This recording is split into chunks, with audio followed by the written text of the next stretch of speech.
is a presentation of Fox Sports. We are Baltimore. We are Philly. Despite winning the series against the Rangers over the weekend, the Angels continue to look up at the Minnesota Twins for a postseason spot. With only 2 weeks left in the season, the Halos will have to get hot against some of the best teams in baseball. Tonight, the Central Division champion Indians come to Anaheim, fresh off one of the longest winning streaks in baseball history. The hunt for Red October starts tonight. It's the Indians and Angels. Next.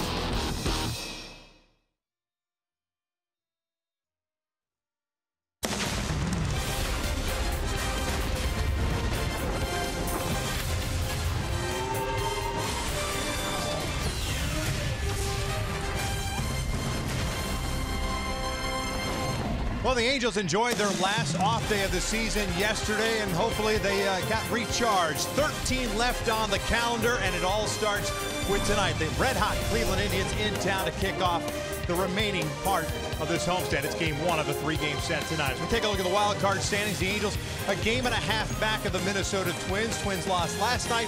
Twins are currently losing to the New York Yankees 3-2. That game is in the fifth. We welcome you inside our broadcast booth and back to Angels baseball. He's Mark Gubiza, and I'm Victor Rojas. And I mentioned that the Cleveland Indians coming to town, a very red-hot team. Currently, the streak is over. But that being said, when they were on that streak, they could certainly swing the bats, and they could pitch with no other. Yeah, Victor, it was epic streak, best in all time as far as the American League with 22 straight. Look what they were able to do. They outscored their opponents by 105 runs. They only trailed after 8 of the 199 total innings during that stretch, average over 6 runs a game. Their ERA, team ERA, under 1.6 and 1.58. This team was playing outstanding baseball. They continue to play outstanding baseball. That's why it's so important for the Angels to get off to a quick start against Mike Clevenger and the Indians tonight. When they've had success on this homestand so far, it's because they've been able to score some runs early. Some good swings in there, driving the baseball. Scored 5 the other day here against the Houston Astros, including a 3-run home run by Luis Valbuena. Justin Upton, later on in this series at home, leadoff home run. When you look at Mike Clevenger, when he goes deep into games, very good ERA, under 1 when he gets in that 6th inning or later. Very important to score some runs early. ERA over 6 when he struggles early in the game. He's been very good over the last 30 days or thereabouts, and Tyler Skaggs has been very good in his last 2 starts. The Angels going to need some starting pitching to work deep into games to keep this red-hot offense in check of the Cleveland Indians. We're just about ready for base. The Big A. Sit back and relax. Going to bring you the lineups and the first pitch when we return.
Angels baseball on Fox Sports West is being brought to you by your local Southern California Land Rover retailers.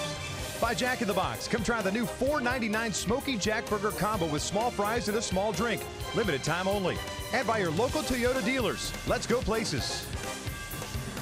It is a beautiful night for baseball on Ducks Night here at the Big A. And we will have Francois Beaujolais. There you go. We wanted to go and get both of us in there. Get that French-Canadian accent working before he comes into the top of the second. And looking forward to talking to him. He had some batting practice today and also throughout the ceremonial first pitch. They might need him. He's a lefty out of the bullpen tonight. Gas. Let's take a look at the lineup for the visiting Cleveland Indians. That's their manager, Terry Francona. 93-57 on the season. It'll be Francisco Lindor leading things off. He's at shortstop. Austin Jackson's in left. Jose Ramirez at second base. Edwin Encarnacion, the DH. Carlos Santana at first. Jay Bruce is out in right field. Yandy Diaz at third base. Jason Kipnis in center field. And Roberto Perez is batting ninth and doing the catching as they take on Tyler Skaggs. This will be his 14th appearance of the season. 2-5 with a 4.37 ERA. But Gooby, the last two times out, especially the last time out with that two-seamer, very effective. And also his curveball. Take a look at our tools of the trade brought to you by Ram Trucks. The importance for his ability to throw that curveball first and foremost for a strike first, to make the hitters aware that he can throw it in the strike zone, and then to be able to expand the strike zone with that breaking ball. Hitters hitting 180 versus his curveball. The great spin rate he has on his curveball, one of the best in baseball, in the top 10 in that category for his spin rate on a curveball. For Tyler Skaggs, that's a very big pitch against this lineup for the Cleveland Indians, who sit and hit a fastball very well. Take a look at the defense for the Angels, and the one thing you will notice, Gooby, is that Brandon Phillips, after missing a couple of games, is back in the lineup at second base and in that leadoff spot. And I think when you look at this defense, so especially with Tyler on the mound, going to get a lot of action at third base, and Luis Valbuena going to make his 43rd start at third base. He has committed 6 errors, but much better of late at third base. He's going to see some ground ball action. These righty batters against Tyler Skaggs tonight.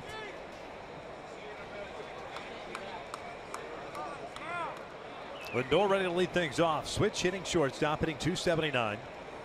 30 home runs, 81 runs batted in. First one from Tyler Skaggs is in there for ball one. This is a little bit high. Phil Cuzzy calling the balls and strikes. Tom Hallian, the crew chief, is over at first base.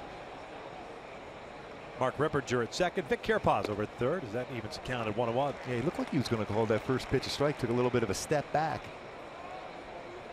72 degrees at first pitch. We mentioned a very nice night. Almost like hockey weather. Yeah. Almost, but not really. That's outside. Two balls and one What strike. are the Winter Classics? Skaggs' last start was against the Astros. No runs, 3 hits, 7 innings of work, 85 pitches. Very efficient. 5 strikeouts, 1 walk. 2-1. Lindor swinging a miss. And you'll notice, and we'll talk about it throughout this game and the series with Francisco Lindor, this little bit of a difference in his swing as far as trying to drive the ball in the air. 30 home runs. His launch angle a little bit different than it had been in the past. This is pop foul. Now to play on the first base side.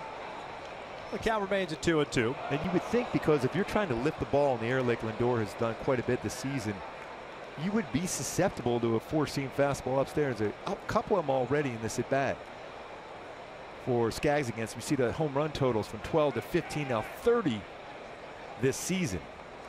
More of the season in his first 2 seasons combined.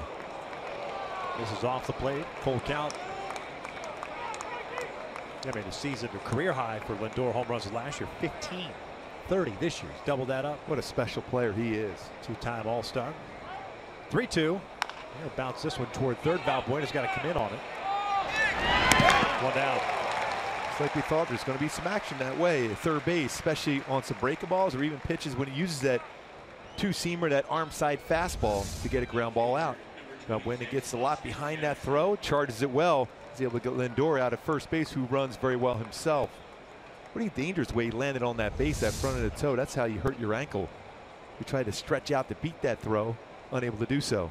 And a smile on his face from Valbuena. Cleveland, of course, has already clinched the Central. It's still playing for the home field advantage. And the catbird seed right now with that 93 and 57 mark.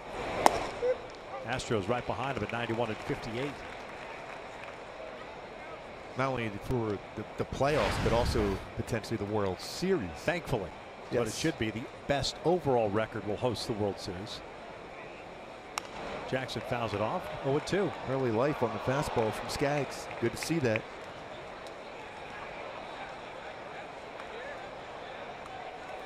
Austin Jackson's had a nice season for Cleveland.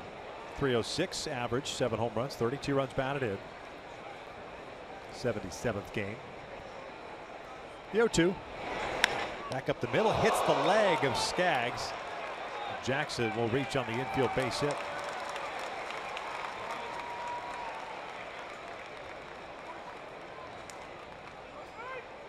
Looks like Ananeva and Mike Scioscia and Charles Nagy going to take a look. He said he's okay. On the follow through, right back up the middle. It's a skate save. Yeah, like the right foot, right? On the follow through, that's a skate save. Yeah, for sure. Good idea at that point not to throw the baseball. So often you'll see a pitcher try to quickly recover and then make a throw, even though with Jackson running down the line who runs well, he's going to beat that out. You always have an opportunity to throw that one away. Still have a double play in order with Ramirez at the plate, although a very, very good hitter in Jose Ramirez. Making a name for himself this season, and even more so in September as far as the American League MVP. Batting average of .314, 27 home runs, 75 runs batted in, 83 extra base hits on the year. That leads the American League. And one behind Giancarlo Stanton. And this one's ripped out to the left. First pitch swinging up and backs up a couple of steps. And that's what he's been doing in the month of September, hitting over .430 this month. And jumping on first pitches.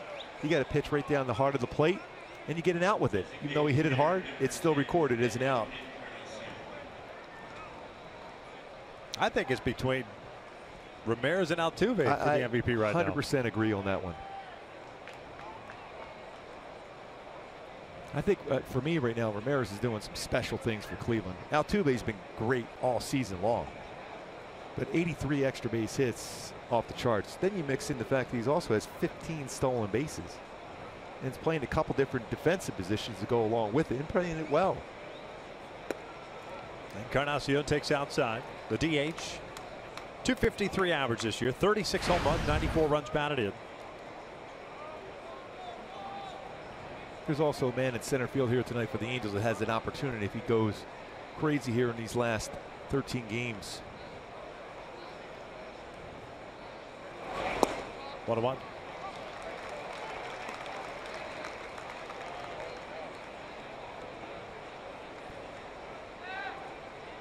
Encarnacion, one of the elder statesmen on this Cleveland Indians team, 34-year-old native of the Dominican. First year of a 3-year deal with Cleveland. Bounces this one toward the middle. Phillips has it. Flips it over to Simmons. That's a true infielder right there. That's how you get an assist. You do. Help out of that fielding percentage. Veteran to a veteran. Those scores. We head to the bottom of the first. Clevenger to face Phillips, Trout up to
Check out Mike Scioscia's lineup for game number 150 for the Halos. Brandon Phillips will lead things off at second base. Mike Trout's in center, Justin Upton in left, Albert Pujols at DH, Cole Calhoun's in right, Andrelton Simmons is short, Luis Valbuena at third, C.J. Cron at first, Martin Maldonado batting ninth, doing the catching as they take on the 26-year-old right-hander native of Jacksonville, Florida, Mike Clevenger, a one-time Angel. Yeah, and my go-to is to be successful against Clevenger, who's having an outstanding season, especially of late. Is bring that fastball down. That means bring it into the strike zone and get into hitters' counts. He's a guy that will get you to swing a lot of pitches that are out of the strike zone. Think of Dallas Keuchel. That's the same type of pitcher that Clevenger is. Bring him in the zone and have some good swings against him early on. Brandon Phillips ready to lead things off. 259 hitter with the Angels. 3 doubles, 3 runs batted in. Dealing with a sore back. So he missed the last game and a half. The first one's in tight. May have grazed him. No. Try to sell it. Well, with the picture of Brandon Phillips up on the scoreboard with his hockey gear on, that was almost a hockey type play there, up and in on him. Looks like a defenseman. Yes. Maybe mixed up a few fights along the way. 2 balls and no strikes on Phillips. A couple of pitches inside. Clevenger's had a fine season. This is his 24th game, 21st start. 10-5 with that 3.21 ERA. 2-0. 2-1. Yeah, his fastball is 91, 95. He'll throw a slider, curveball, and changeup. About 53% of his pitches are fastballs, and it's mainly a four-seam fastball.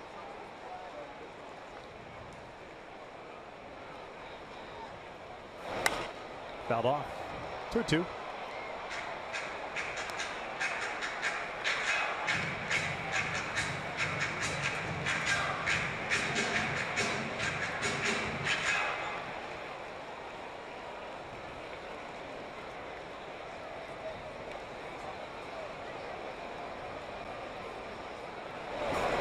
And he struck him out.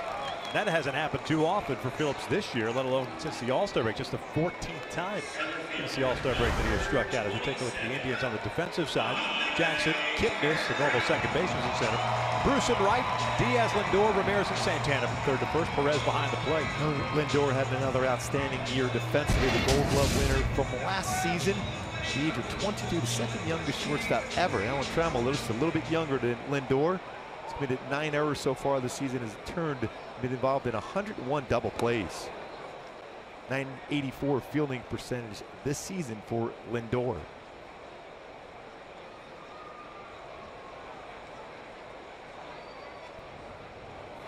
Trout gets jammed. This one out to shallow left. Austin Jackson is there. 2 down. That's a lot of run on that pitch from Clevenger to right-handed batters. Yeah, he's throwing the ball inside very well. I mentioned he doesn't throw a lot of strikes percentage-wise. He runs his fastball in, and when you're in a good hitter's count like he was, he jammed him. A little running action on that four-seamer inside. That just above the handle jammed him. Routine fly ball to left field.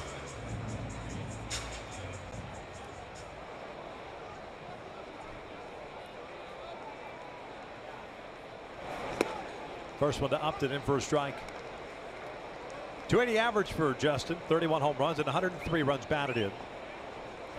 And with Clevenger on the mound, you've got to kind of take your time as a hitter because he just wants to get the baseball and go. Again, another fastball up and in. We look at percentages of pitches in the strike zone this season for Clevenger. Just 44% of his pitches are in the strike zone. It's one of the lowest percentages in the game. 6th lowest, as a matter of fact.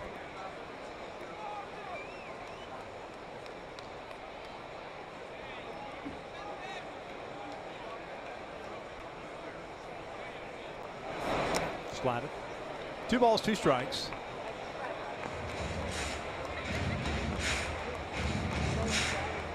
Clevenger's been really good out on the road this year, 6-3. With a 2.56 ERA.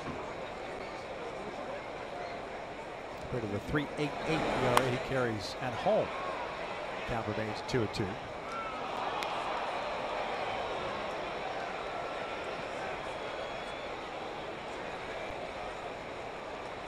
Over the last month, he's limited right-handed batters to a 130 batting average. And overall, non-base percentage allowed of 182. Full count. He walks and batters, 56 walks in 112 innings coming into this game. 127 strikeouts there. Still pretty good ratio.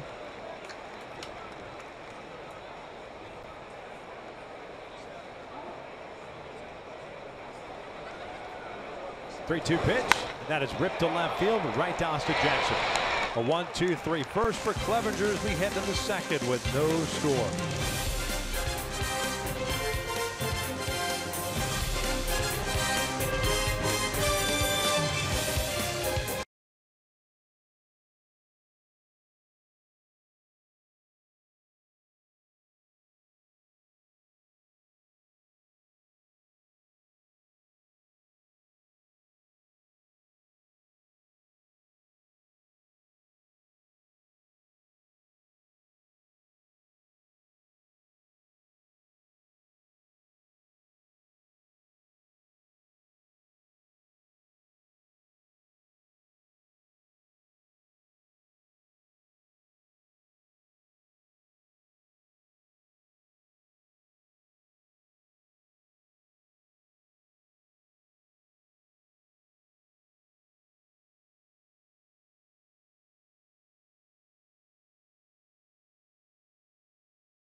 And we mentioned in the open it is Ducks night. Francois Boujebe, Ducks defenseman, kind enough to join us in here. We just wanted to say Francois Boujebe. Are we saying it correctly? Yeah, with the right accent? Boujebe. Boujebe. All right. Yeah. Hey, listen. Yes. Gooby mentioned that you were on the mound. You had some little fuzz, meaning good fastball on the mound, throwing out the ceremonial first pitch. Did you play baseball growing up? I mean, that's a pretty good hose. I did. Yeah, I did play growing up until I was 14 years old. Then I had to make a decision between baseball and hockey because both schedule were going together. So I went with hockey, but it was hard for me to quit baseball. Just a sport that I love playing in the summertime back home in Montreal. There it is right there. I'll tell you what, you got a good cut action on there. And you're left-handed. Mike Socialby said, hey, listen, man, if you're not busy later on, they might be able to use you down in the bullpen. That was good action on that fastball. I was a little disappointed, obviously, with the bounce, but I think that was the first time throwing off a mound like this. It's usually flatter, but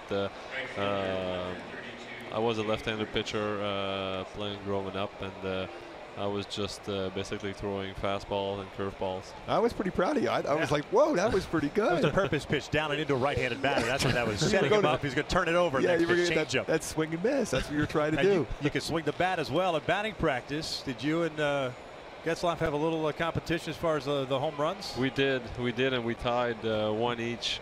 I did hit two through the wall. The door was open on the right field, so we'll see.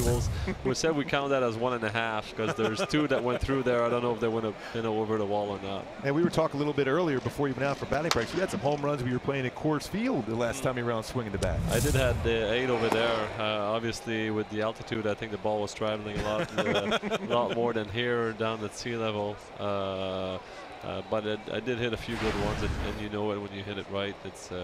It's always fun. All right, you're back with the Ducks. Your third stint with the Ducks. Last year, Were you contemplating retirement? Was that going to be it? You were going to hang them up? And what brought you back to the Ducks? Yeah, when my contract got bought out by the Avalanche in June, and for me, after 14 years in the NHL, 18 years pro, I didn't want to move my family one more time just to try to get the one-year deal somewhere we didn't know, and having to move them to a different town where they would have had to make different friends, new friends, and new school and all that stuff. So for me, I thought I was ready to call it a career. But a month ago now, the Ducks called me and they asked me if I would be available to come back here and play again, and I was really excited by the opportunity. And as soon as they called, I said I talked to my wife and kids and asked them if they wanted to come back here, and we lived here for 8 years.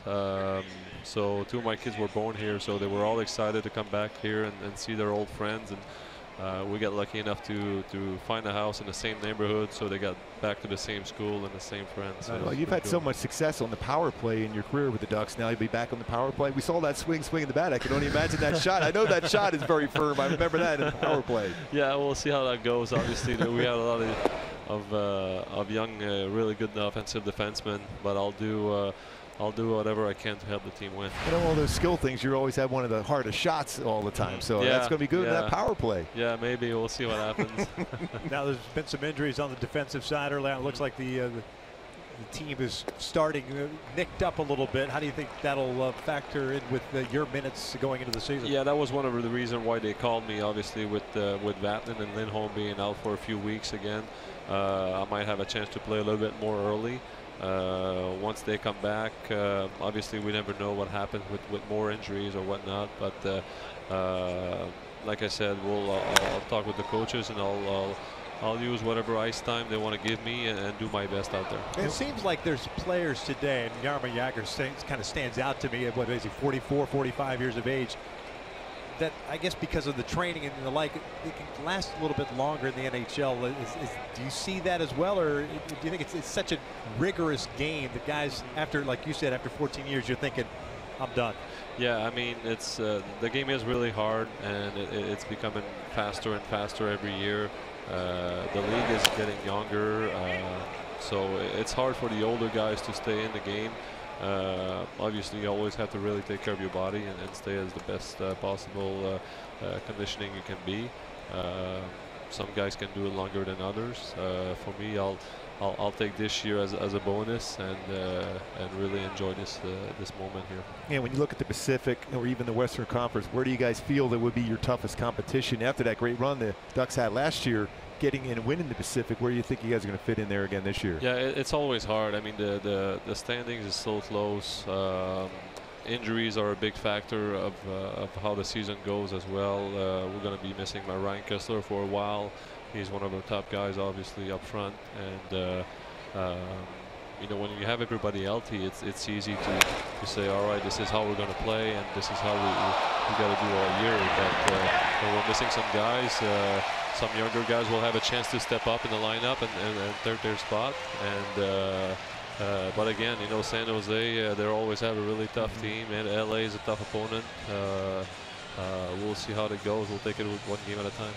Well, currently it's an inning-ending double play as that Phillips was almost a play you might have did there, Ron. The little liner by Yandy Diaz. Tom Hallion, the crew chief at first base. It looked like the ball was moving around. Yeah, that was by design. I mean, that's a veteran right there, exactly. trying to do that on purpose to get a double play. Speaking of line of defense, your goalies now, you bring in Miller also. I mean, your defense is always predicated around how well and how successful your goaltenders are going to be. That looks like it's a pretty good tandem. Yeah, absolutely. Bringing in Ryan Miller, the veteran presence to help out Gibson will be really good. He's a guy that has success his whole career as well. He's been around a long time, and for Gibby to get some night off, a couple nights off a week, get some rest, I'm sure Miller will come in and do the work.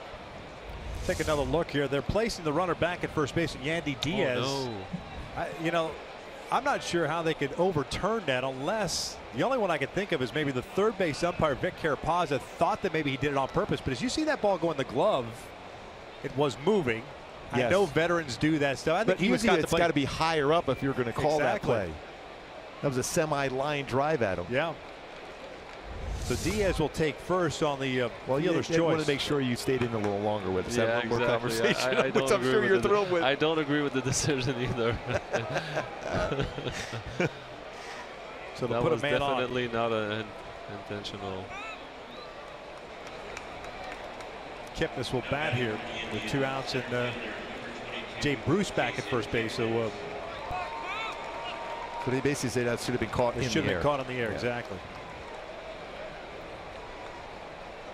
How are you enjoying Ducks night? I know the teams have done this on a couple of occasions now where the Angels players go over, drop the puck, and shoot the puck on the rink during the season as well. I think it's great for both teams. Well, I can only speak for ourselves, for the Ducks. We really enjoy coming in here today and getting a chance to go hit on the field, and we went in the batting cages with our kids too. They got the chance to. Yeah, I saw all the kids. That was great. Yeah, that's a great time for them. They were really excited about that, and just to see that the Ducks uniform they made with the Angels, I think that logo was really cool. Nice. And we do have a 3rd jersey in the NHL.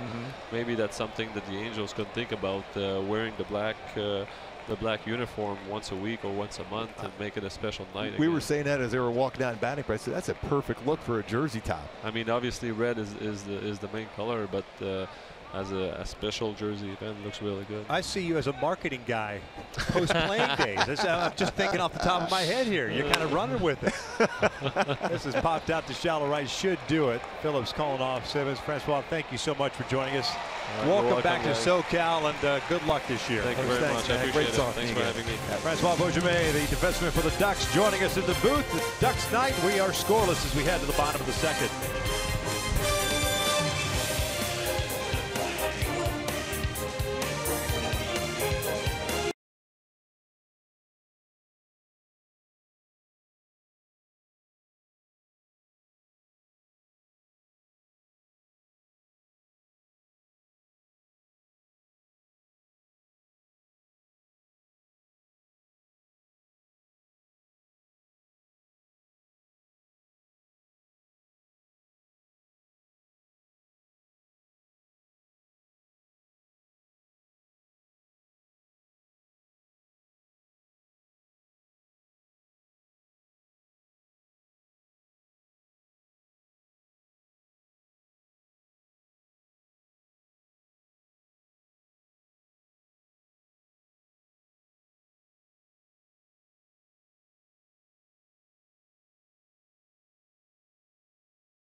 Here, Pujols, Calhoun, Simmons coming up for the Angels, and Brandon Phillips, Mike Scioscia having a little bit of a laugh on the little liner that fell out of his glove.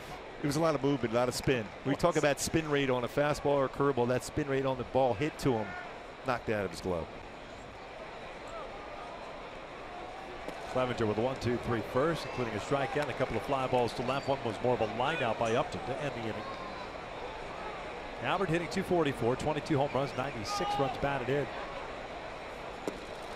Chase that breaking ball. He said Clevenger works very quickly. Tough on the righties. One down. It's a sharp one too. When you look at batting averages against him as far as his secondary pitch is very difficult. That's why you almost want to jump on an early fastball, but you also want to put yourself in those good fastball counts. And so far he's thrown the ball very, very well. 17 pitches thrown for him. Pretty good as far as keeping it close and around the strike zone.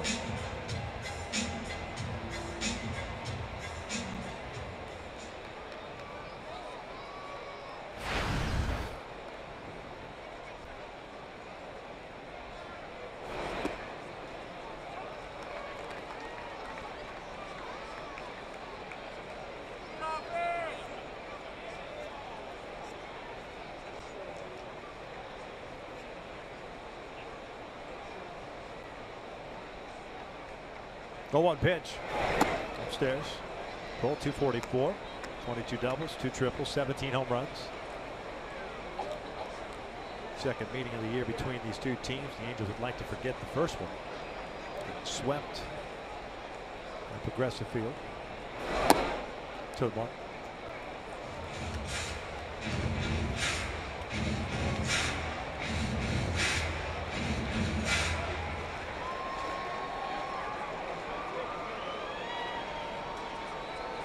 You notice Clevenger moves a lot before he gets that sign. You can do so without a runner on base. A little bit different when you're in that stretch position. As long as you do it every single time, an umpire won't call it. Technically, you're not supposed to move like that when you're on the pitching rubber with the man on base. Obviously different with no one on.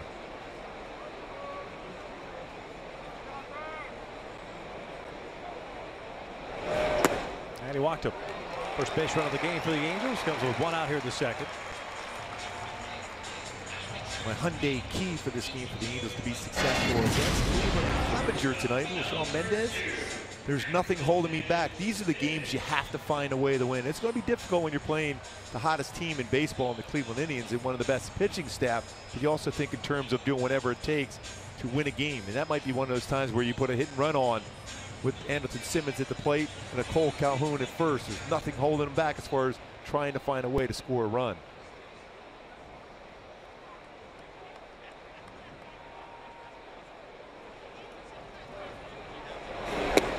First one in for a strike on Andrelton. 0 for 3 on Sunday with a walk. Average 280, 14 home runs, 67 runs batted in. 36 doubles, 2 triples.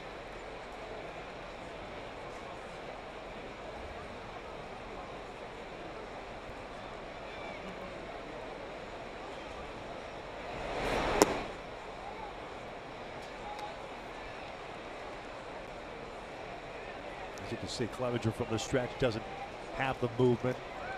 Obviously, once you come set, you can't move in that set position unless you're ready to go and throw the ball to home or a pickoff move to first.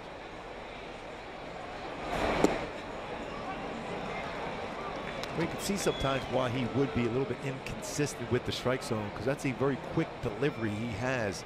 Sometimes difficult to play catch up with your arm as you're already landing and you haven't really completed your follow through.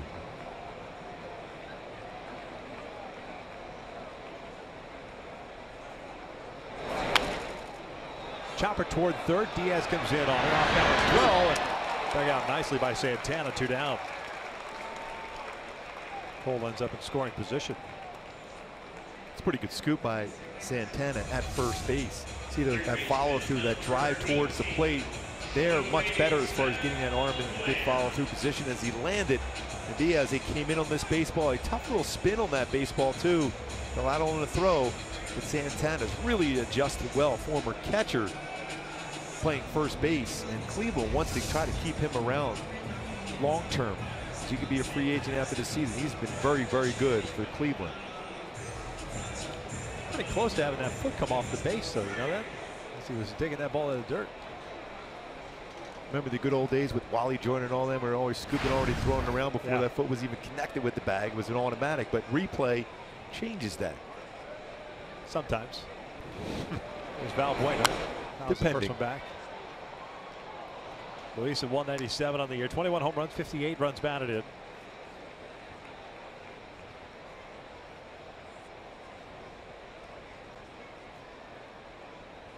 Oh for 2 Sunday. Angels managed just 4 hits against Texas. Rangers had 5, dropping that finale 4-2. Yankees now lead the Twins 5-2. That game's in the bottom of the 6th inning. Still looking to add.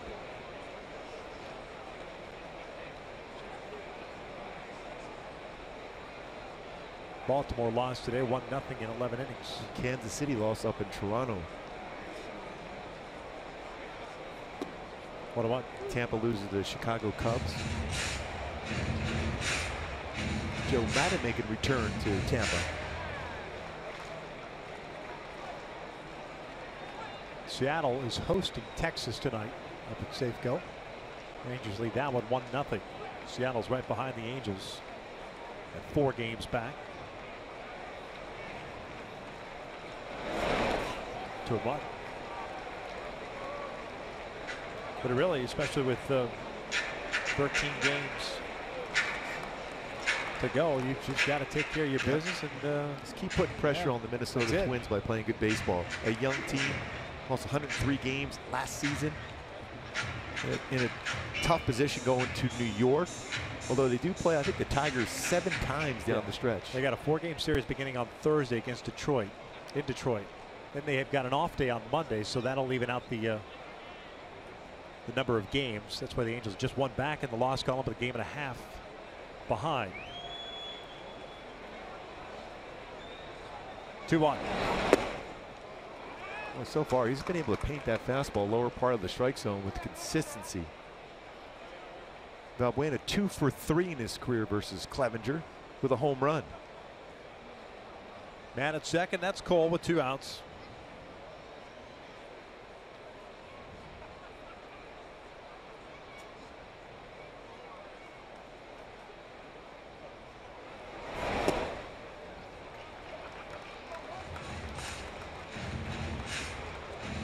Pretty firm changeup he has.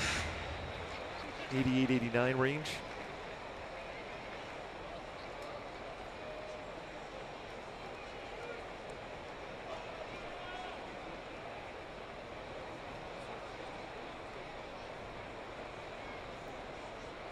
Three-two now. He got him. Off speed pitch. Down goes Valbuena. 3rd strikeout for Clevenger. 2 in the books with no score.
Remind you to host a business function or celebrate a special occasion in your own private suite here at the Big A. Suite Rentals offer all-inclusive food and beverage packages. But you better do it quickly. Only 2 more on this homestand and 3 to end the regular season against the Seattle Mariners. With more information at angels.com. Here with the Angels Ducks beanie tonight. Night game tomorrow against Cleveland, then a 1 o'clock start on Thursday afternoon. The Angels go on the road.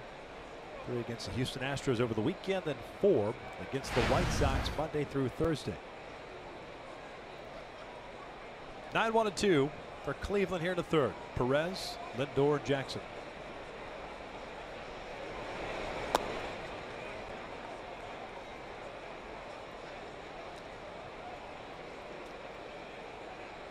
So far, pretty effective in the strike zone for Skaggs. 30 pitches, 21 strikes.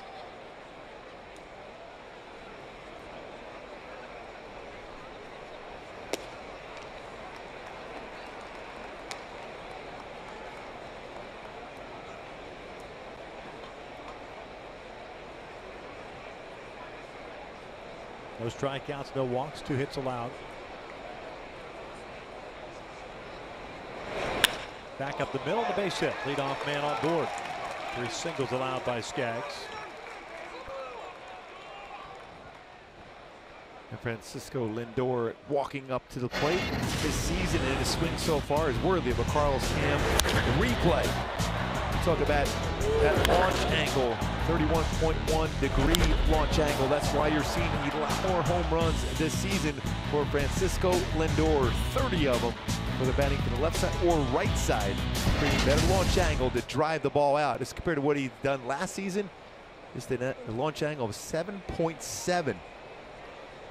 We talk about fly ball percentage, much higher this season as compared to last year. Reason why that home run total doubled from his career high of last year of 15.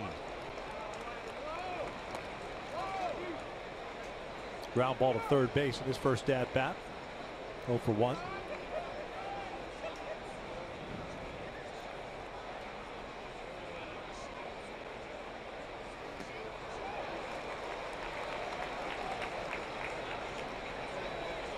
It's that real good curveball. When you look at numbers this season for Skaggs versus hitters, 294 batting average versus his fastball this season with 8 home runs allowed, which is 213 versus his curveball and changeup. And when you look at his curveball, this 180 versus curveball. So his secondary pitches, both curve and change, very effective. And there it is again. Gets him with that breaking ball. 1 down. Take a look at a pitch by pitch for Tyler Skaggs against one of the hottest hitters and most dangerous hitters in the game, Francisco Lindor. Starts him off with a breaking ball. We talked about that as far as our tools of the trade to be able to throw for a strike, and then you expand the strike zone with that bigger breaking ball. Finish them off with 2 in a row out of the strike zone. The first one in the zone to set up the 2 out of the strike zone.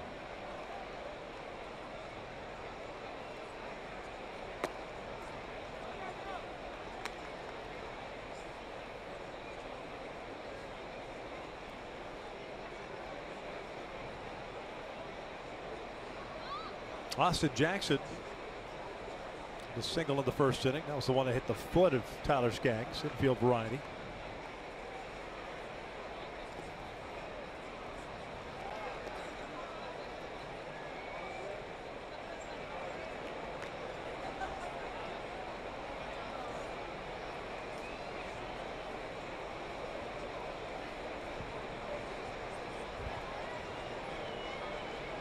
Not a whole lot of speed, and Perez standing at first base. Chrome playing in front.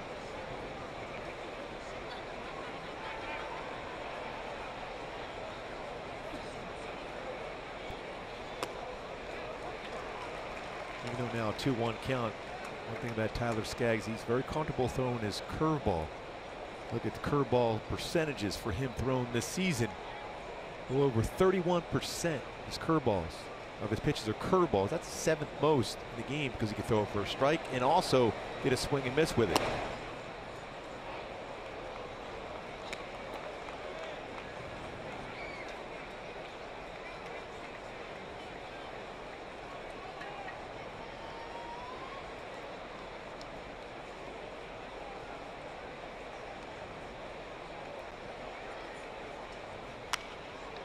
Full count. Jackson now in a position, this type of a lineup, where he could just sit on certain pitches. Doesn't have to be the table setter. At times we saw him in the number 9 spot. becomes very important for this lineup now with Brantley and Zimmer may not even be ready for the postseason for Cleveland. That's why Kipnis, just fresh off the DL's out playing in center. Ramirez playing second base. This one back toward the middle. Should be two. Simmons to Phillips to Crow. Just like they drew it up. 2 down. A double play, I should say. It ends the inning. Head to the bottom of the third. They're so much fun to watch. These two feel like they've been playing together for a long time. The flip of the glove, using the bare hand, glove in hand. Only required twice in that double play.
Angels get their first base runner on in the second inning on a walk to Cole Calhoun, but still looking for that first hit. It'll be Crone, Maldonado, and Phillips. Clevenger delivers a strike. Crone hitting .257, 15 home runs, 52 runs batted in.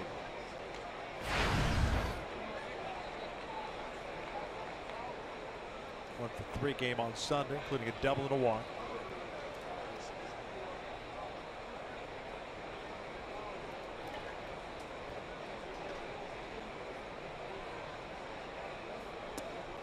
Remember in the past, Clevenger has said he had a little chip on his shoulder when facing his former team, the Angels, because he was kind of upset being traded, but that is beyond him now. He's all about progressing as a starter for the Cleveland Indians. Yeah, I think that had more to do with the fact that he was just off Tommy John surgery, pitching an A ball, and not really dominating.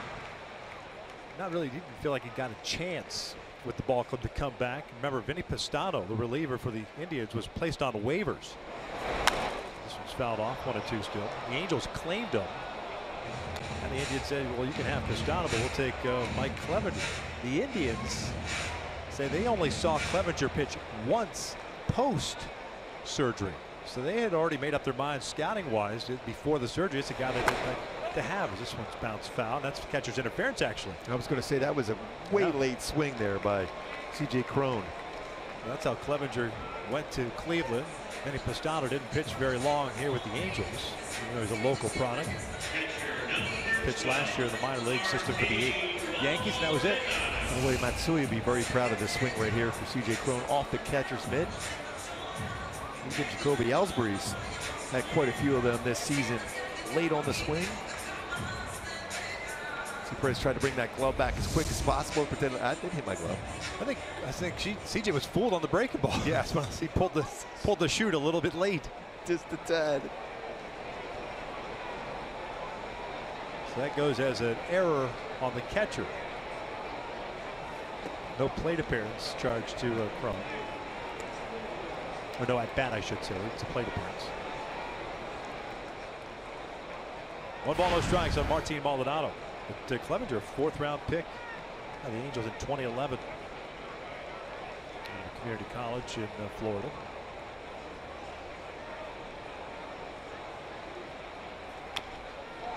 What a one.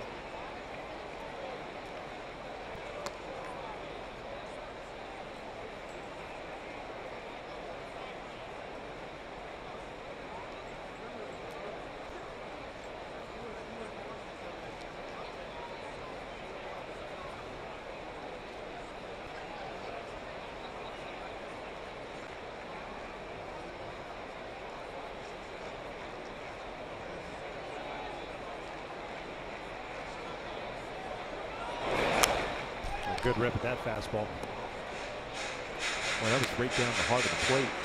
Pretty good hack by Martin Maldonado. I'm looking at his picture up in the scoreboard. That's a good look for Maldonado. As many times as he's been hit with a pitch this season.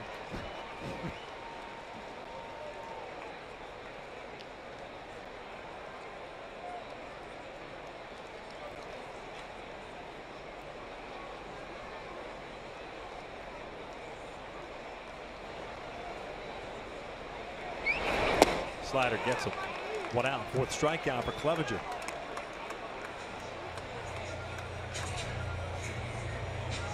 With Brandon Phillips coming to the plate, what he did last inning, part of our top tier play brought to you by Arco.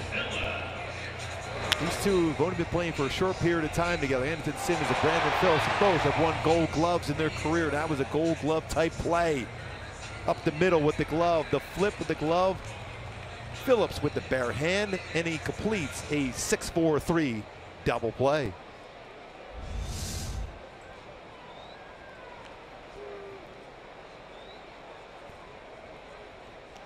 Struck out in the 1st inning.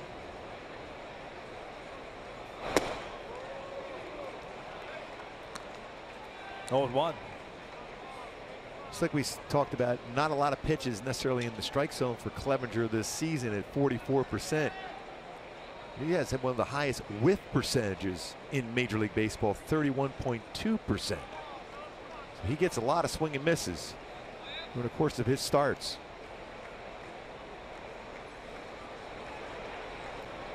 Short lead for Cronin first.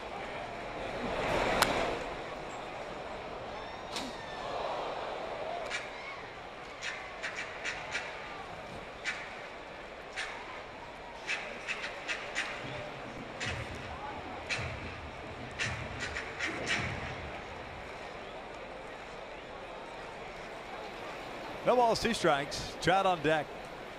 No score here in the 3rd.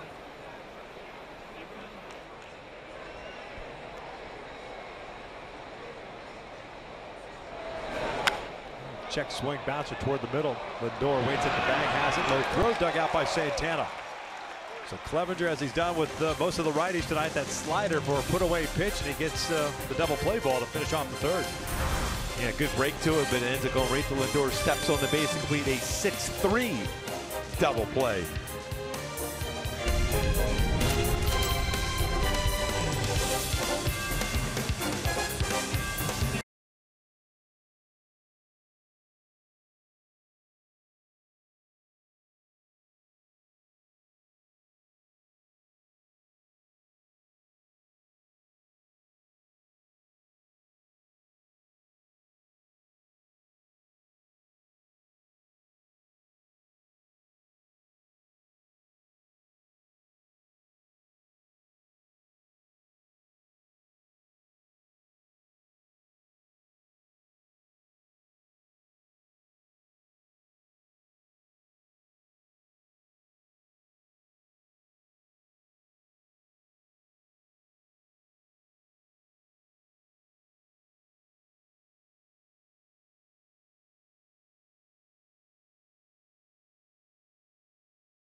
Now it's time for the driver's seat, brought to you by the new 2017 Kia Sorento with Jose Ramirez coming to the dish.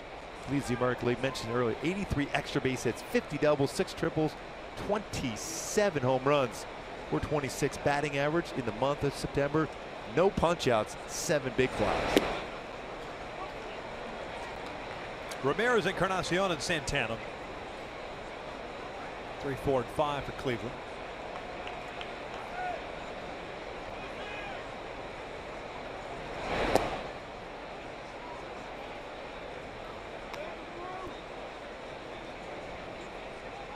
Ramirez lined out to Upton in the first inning. Saw one pitch, jumped all over it. 0 for 1.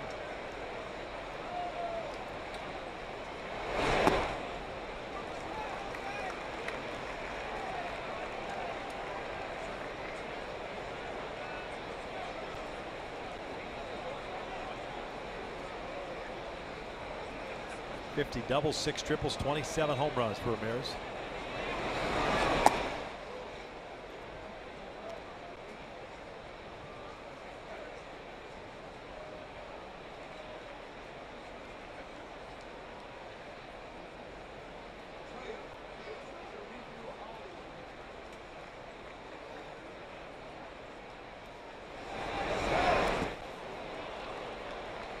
Very difficult to get him to swing and miss, even chase it and break a ball, hard break a ball out of the strike zone.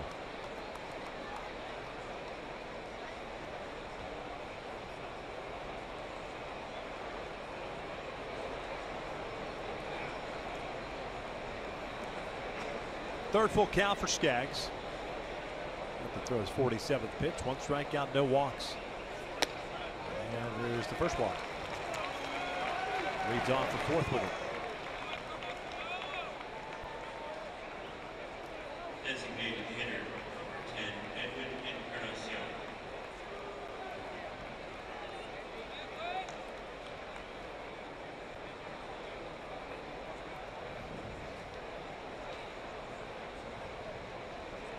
Edwin Encarnacion, a fielder's choice in the first. 0 for 1.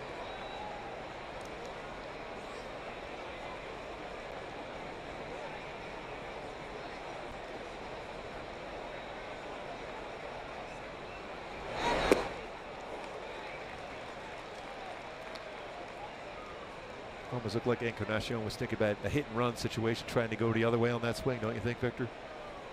Firm swing at that one, that launch angle. Just trying to move the runner over. Almost fell down swinging.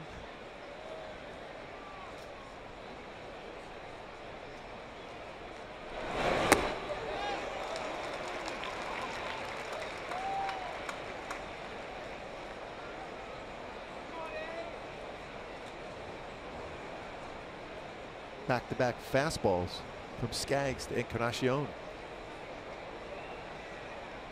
Mentioned Ramirez with 15 stolen bases, been caught 5 times. Ground ball to the right side, and that'll sneak through. Ramirez will stop right there. Pull charge out one quickly. When you talk about a difference in swings, the first couple of swings, he just looked to try to put that one in play, shorten up on a 2-strike approach. First baseman, number 41, Upstairs, just below the letters, shorten up, made contact. Gets that through the hole between first and second for a base hit. Tough to go back to the well 3 consecutive times without being an upper 90s guy upstairs with Encarnacion. And you think about what he has done against the fastball this season. It's very difficult to get it by him. He's got 20 home runs, 276 batting average versus a fastball. You know, his numbers versus the curve and changeup very low this season. So 126 batting average. Santana at the plate with nobody out. Much better second half of the season for Carlos. That first one's outside. He's grounded into 10 double plays this year. 0 for 1 tonight with a pop up to Crone.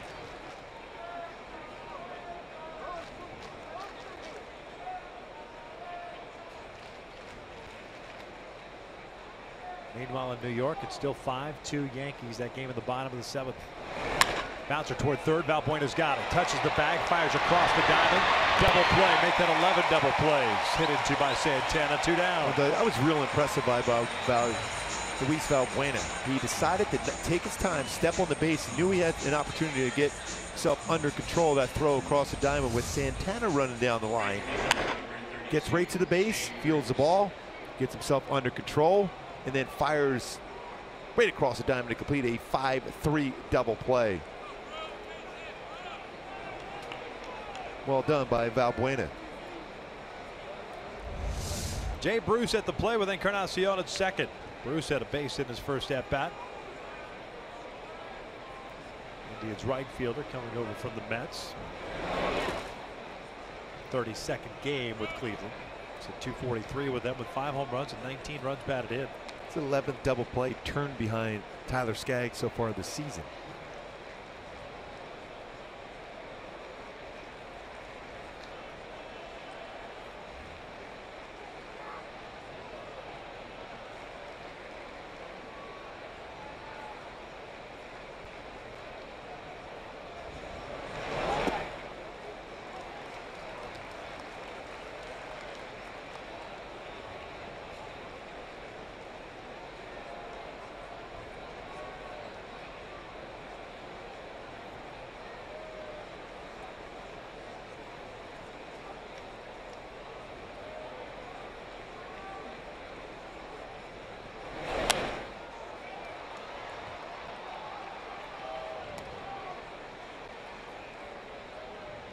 One-two count.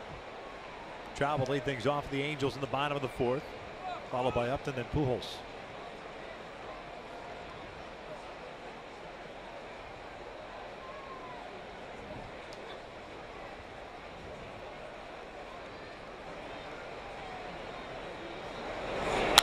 Out toward deep right center field. Trout, Calhoun back near the wall. This one is off the wall. Encarnacion will come in to score. It's a double for Bruce. 1-0 Cleveland. Again, trying to sneak a fastball by him. As Bruce picks up his 20th RBI since joining the Indians.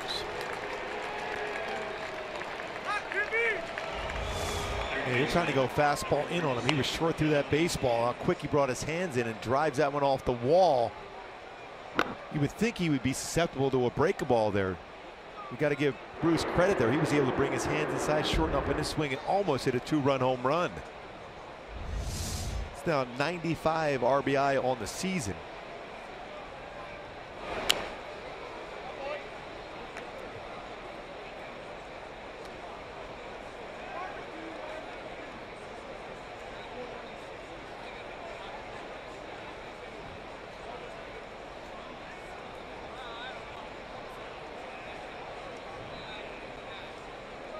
Diaz lined out to Phillips. His second inning at bat.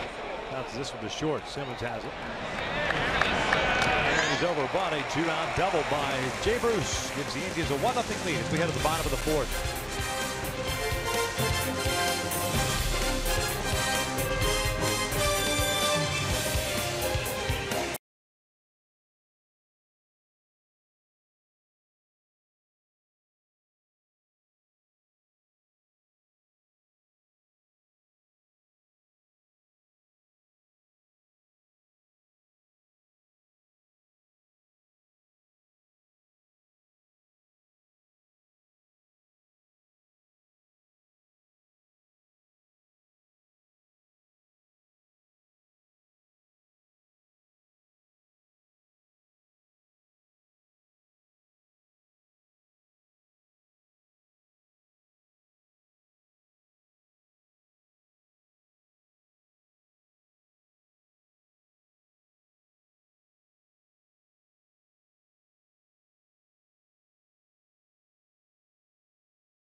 Is on FS1 with the postseason approaching. Brian Dozier and the Twins take on Miguel Cabrera and the Tigers. That's Thursday at 4 Pacific on FS1.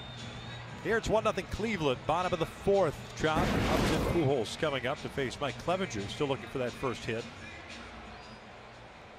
Halos have had 2 base runners, a walk to Cole Calhoun, and the catcher's interference with C.J. Cronin to plate as Trout takes a strike.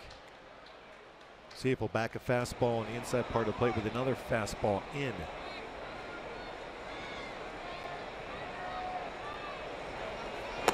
Came right back with another fastball. Jammed them last time up. Trout with the same amount of home runs in 50 plus less games this season, looking for number 30 here tonight.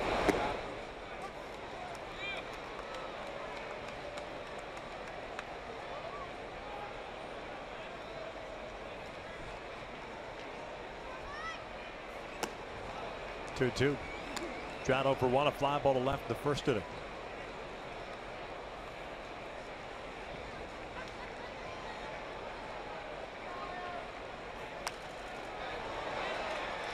Another fastball.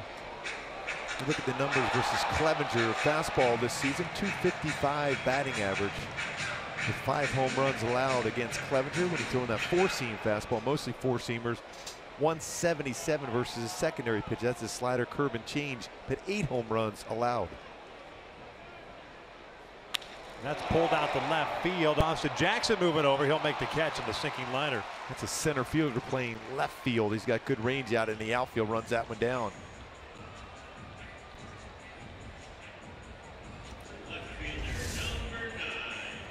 Able to go cut that angle, little top hand spin on that swing there from Trout. Jackson, a fine defender out in the outfield, whether playing center or left, runs that one down.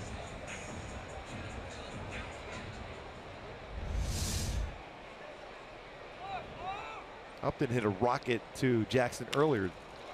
Skies this one to right field. Jay Bruce back a couple of steps. 2 down.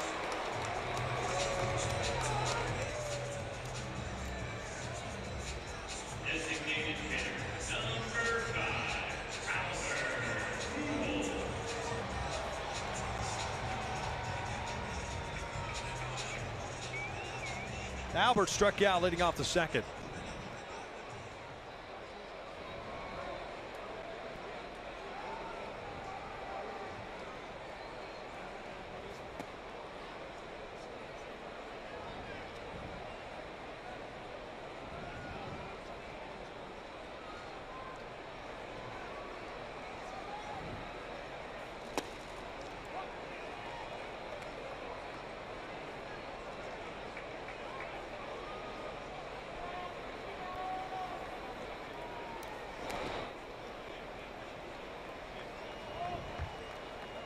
Two-one counts against Clevenger this season. Hitters have had some success against him. .478 batting average when they put that ball in play with 3 home runs allowed.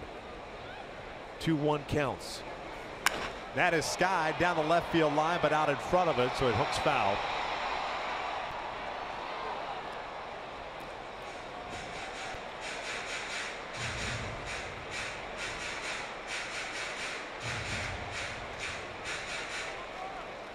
Well, you figure that slider's forthcoming here.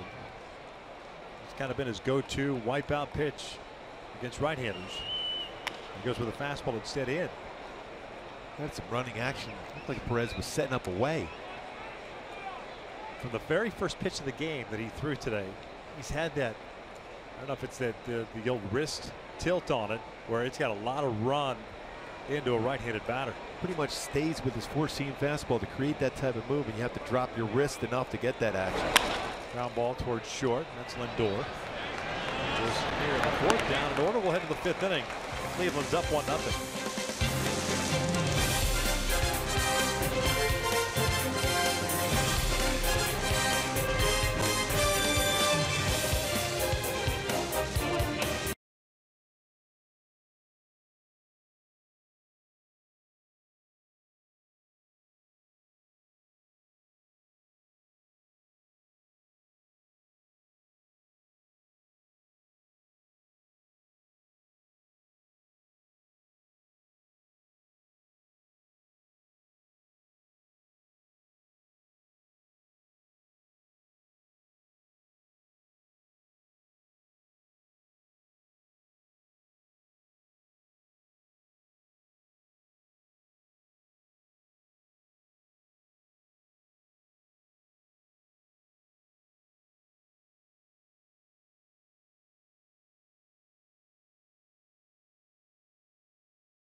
Let's take a look at our big story around the major. An all-time record for home runs in a season broken tonight. Alex Gordon of the Kansas City Royals drives one out to right center field. The all-time record set back in 2000 of 5,693 home runs in a season for combined, now broken here tonight with that home run by Alex Gordon.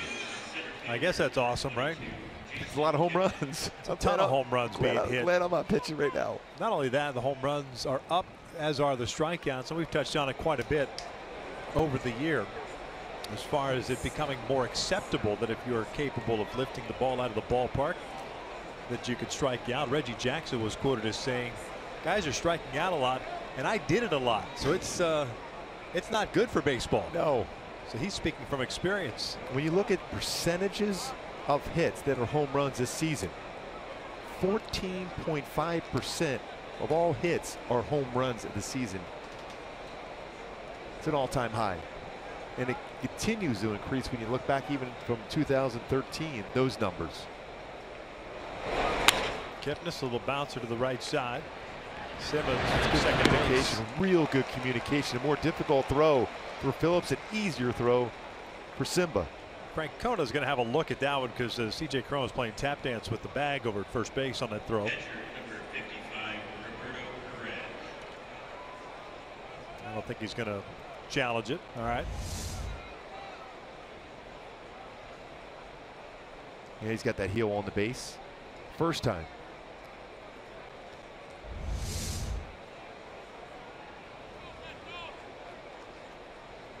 And even having a conversation with the commissioner today on the pregame show, talked about the home runs being up, and even the amount of baseballs not in play like we have seen in the past as far as trying to keep the action going. Talk about percentages of a play in, whether it's a walk, strikeout, or a home run. This year, 33.5%. Then you go back to 2000. We talked about that home run total, 29.1%. And even 1990, 25.6%. In other words, not a lot of baseballs in play. Perez shooting one out to right field. It's gone. An opposite field home run by the 9th place hitter. Perez, his 7th home run of the season. And Cleveland's lead is 2-0. Speaking of home runs, And not necessarily a home run hitter, Roberto Perez, especially going the other way like that.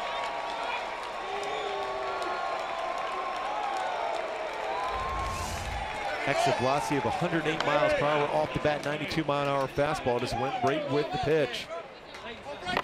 And drives that one out to right center field for a home run. And quickly out to right center field.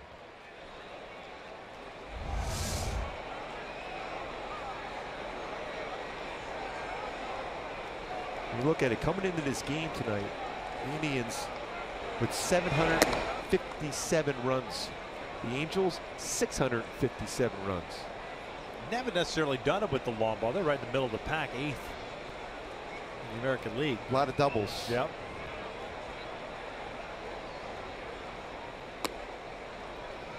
Well, they're second on base percentage of the team, second in slugging. Rob Manfred talked with Marty and Carol Moreno.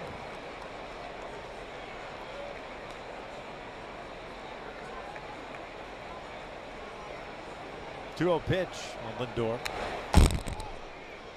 And all of a sudden Tyler's making some mistakes up in the zone. Especially when you know how well Clevenger is pitching, and he has pitched over his last 5, 6, 7 even starts of late. And their bullpen is so good, you got to make sure every single pitch is located well against this very dangerous offense for Cleveland.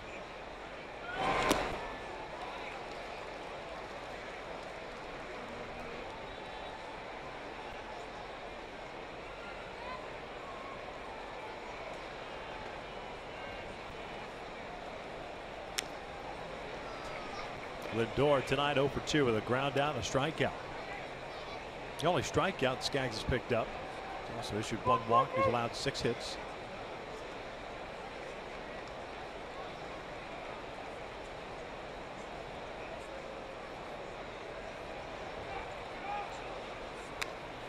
That's a dangerous spot up there. He was on that fastball. A number of these pitches, and it's a bat. have been the upper part of the strike zone against him. I know the reason why we talked about that launch angle he has, but still, the last time up, the break ball he chased through 3 straight, 1 in the strike zone and 2 out of the strike zone to strike him out. So only throwing 1 break ball, well, he threw a backdoor 1 too, but mostly fastballs.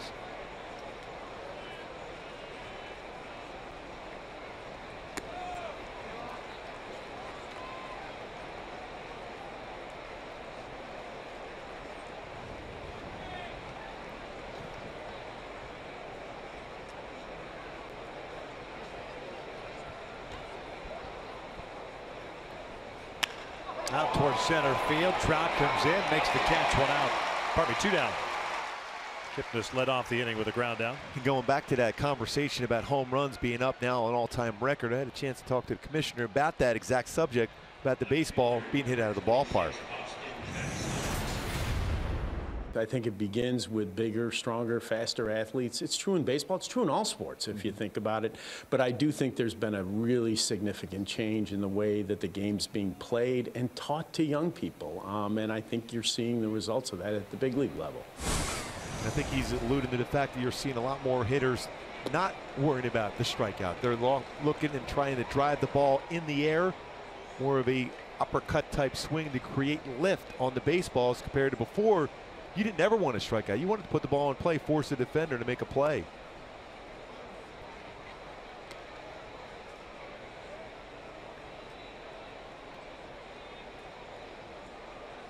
Yeah, we're not that far removed from the Greek god of walks and Kevin Youkilis and all the talk about on base percentage. As this one sneaks through the left side. Austin Jackson with a 2-out single. Now it's kind of gone the other way. Where you're seeing hitters, a lot of hitters throughout baseball, they're okay if they have a swing and miss as long as they get a pitch from that lower part of the strike zone where they create the lift and hit the ball out of the ballpark. We're reading something where Justin Turner, the Dodgers, was talking about that for a number of the guys on their team, the Dodgers, who were hitting home runs at a record pace. That's all they were thinking in terms of lifting the baseball, especially when you play a lot of your games at, say, Dodger Stadium, not known to be a home run yard. They have 6 players in their lineup now with 20 or more home runs with the Dodgers this season, with Grandal with a home run tonight. Ramirez takes a breaking ball for a strike.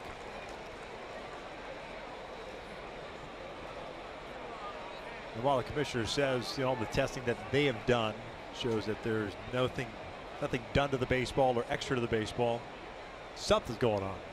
I mean, I think bigger, stronger, faster can be one aspect of things, but to see such a dramatic rise in such a short amount of time certainly makes one wonder, and that's why the questions have been posed this year.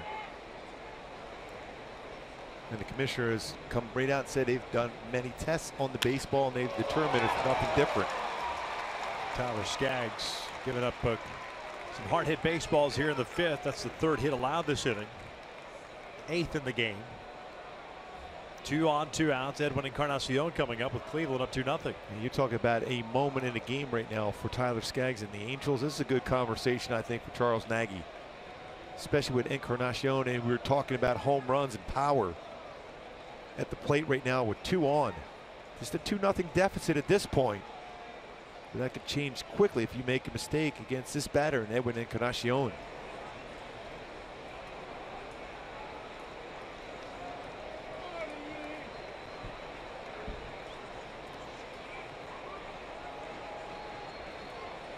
Designated hitter number 10, Edwin Encarnacion.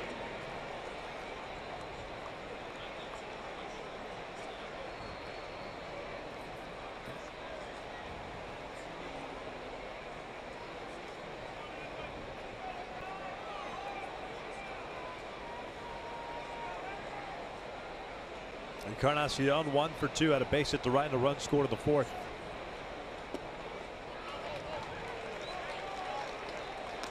Wood the righty, Jose Alvarez the lefty.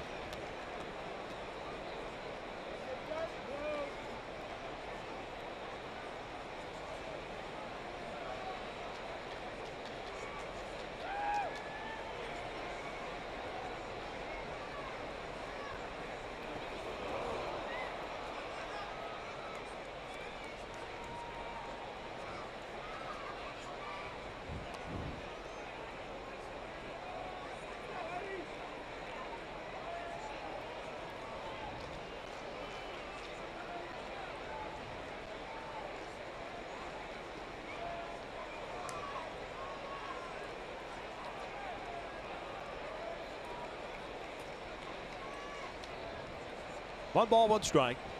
Jackson at second base. Ramirez at first. A good speed on the bases for Cleveland. 2-0 Indians. We're in the 5th.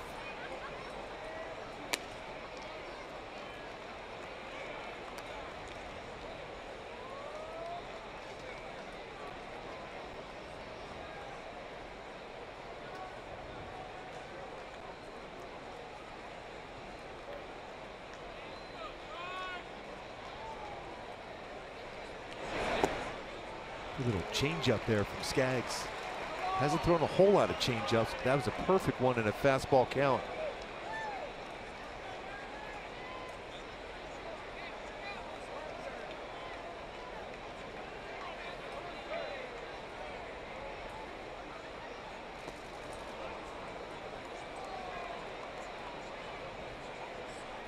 Kind of muscled up twice on curveballs to Encarnacion here for Skaggs in this at bat.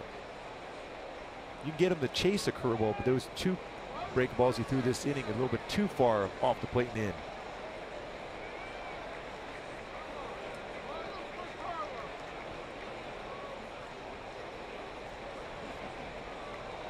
Fifth full count of the game for Skaggs. Might be his last batter. Runners will take off. 3-2, and that's punched over to first. Cron will take it himself. He does limit the damage, but Indians double up on that Perez home run. 2-0 Cleveland as we head to the bottom of the 5th.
Angels Baseball on Fox Sports West is being brought to you by Subaru. Love it out there. Find it in the all-new 2018 Subaru Crosstrek.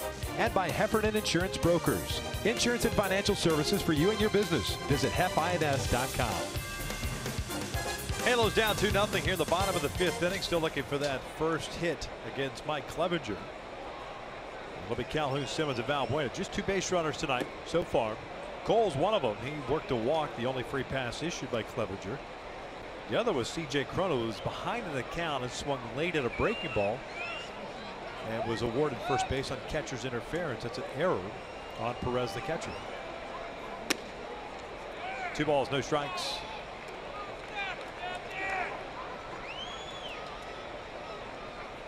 Two pitches in a row, missed off the outside corner, then the inside corner for Clevenger. Meanwhile, in New York, they're at the top of the 9th with the Yankees leading the Twins 5-2.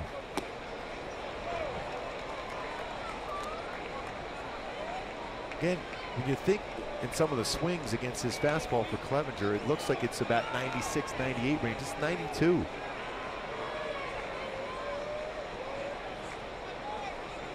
Hides the baseball well.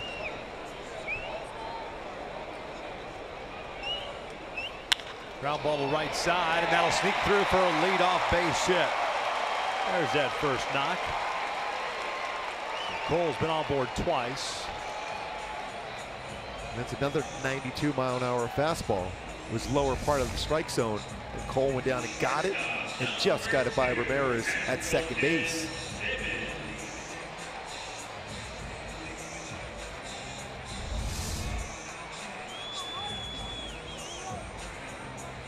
Seba grounded out to Diaz at third base in his first at bat. 0 for 1.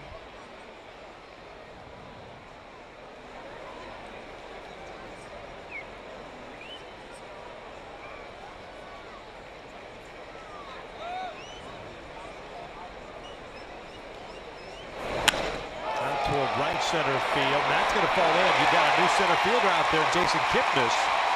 A second baseman in the big leagues. He played center in college, but still a little different in the big leagues when you haven't done it in 8 years. How about him playing in college in the outfield with Cole Calhoun at Arizona State to boot? Yeah, you don't want to. He's thinking, I'm going to play that baseball in front of him. A lot of times as a center fielder, you will come in and either slide and try to keep or make that play in the air. Because that lack of experience for Kipnis at the major league level, how quick the game speeds up at this level, lets that fall in. First to third, good read for Calhoun to get all the way over to third base. Great in business now with back-to-back hits.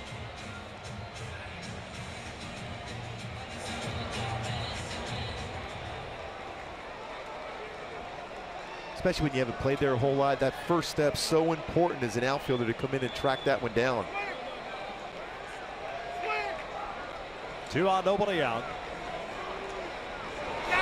Buena fouled that one at the plate. Unsure of that breaking ball. He struck out in the second, so he's 0 for 1.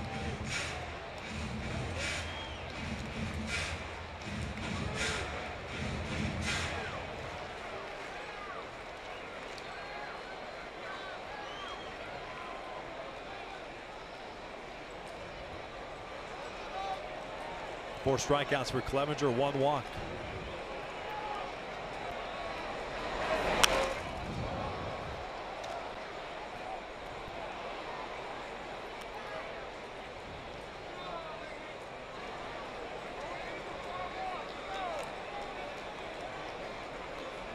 The 2 counts against left-handed batters. He likes to try to run that fastball upstairs a lot.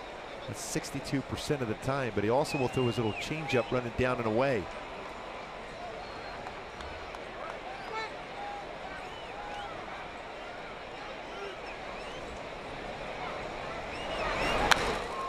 Back. And he went with that fastball upstairs. Little pull shift with Valbuena. Lindor up the middle.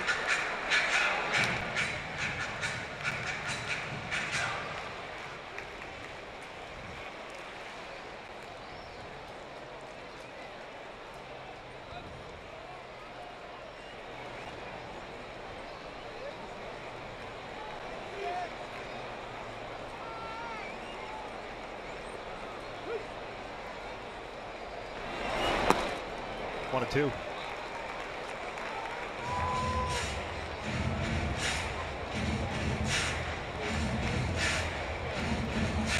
.66 pitches, 43 of them strikes for Clevenger tonight. Not afraid to go back-to-back changeups. That was an 0-2 changeup he threw.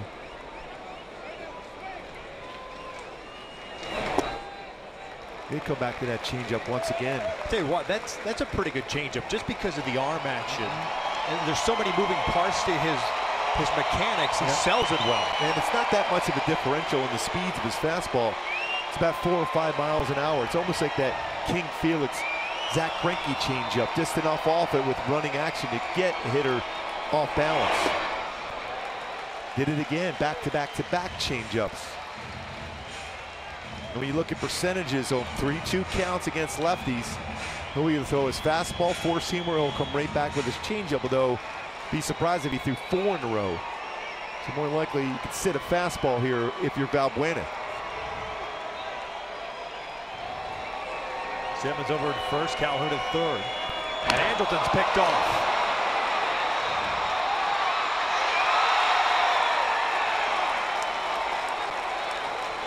Awful base running mistake by Andrelton Simmons. That's the third pickoff this season for Clevenger.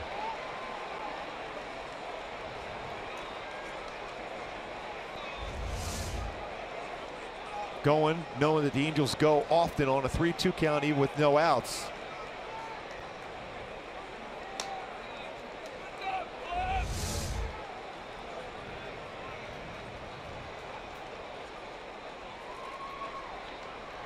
Three-two to Luis, and he'll take ball 4.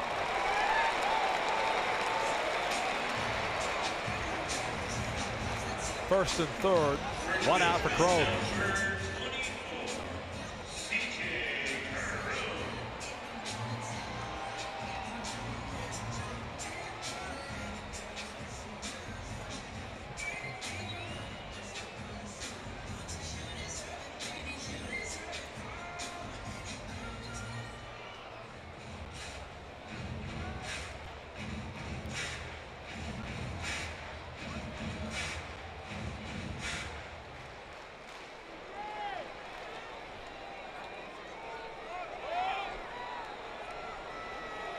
No official at bat for Crone as he reached on that catcher's interference his first time up. Pops this one up on the third base side, headed towards the seats and out of play. First pitch, fastball in off the plate.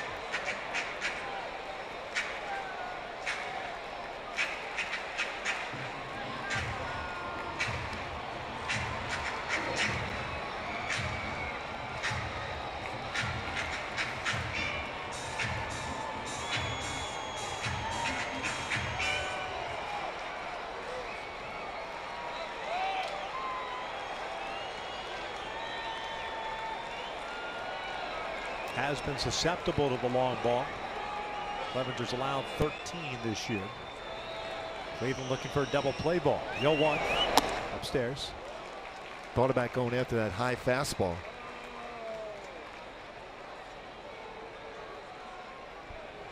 Trout and Pujols looking on, looking for Crone to drive home at least one of these runs.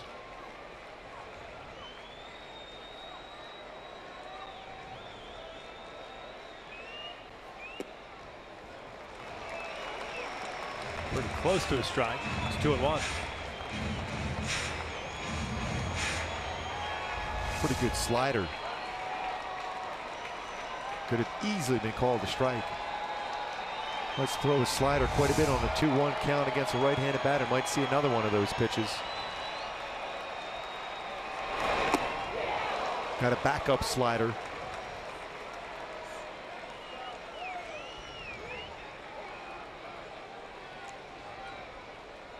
Twins lost tonight to the Yankees 5-2. The Angels a game back currently. They're down 2-0 here in the 5th. Back-to-back singles by Calhoun and Simmons. Simmons picked off and Valbuena walked.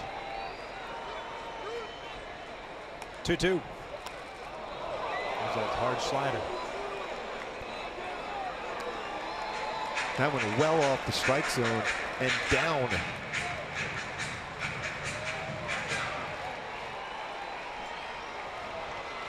Well, you think right now Clevenger's got 2 options against Crone. Go back to that slider or run a fastball upstairs. See if C.J. Crone can make that adjustment.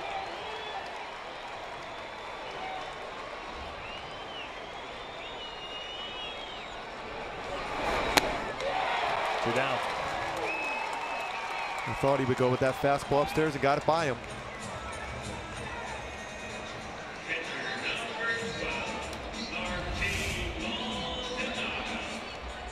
Pretty good decision by Roberto Perez behind the plate to change that after a slider, even though he barely got a piece of it.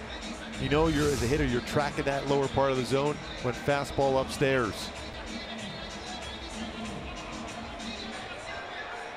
Maldonado struck out in the 3rd.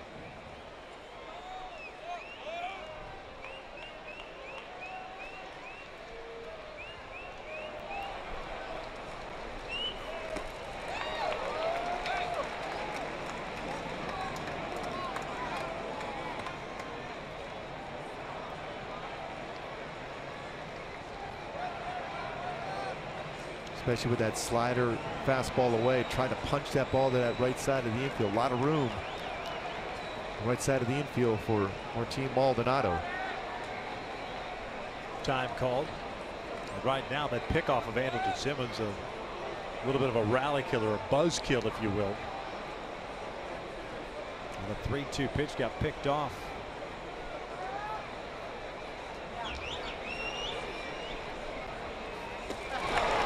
Oh, 2. Martin trying to pull everything. What that comes down to, Victor, is scouting.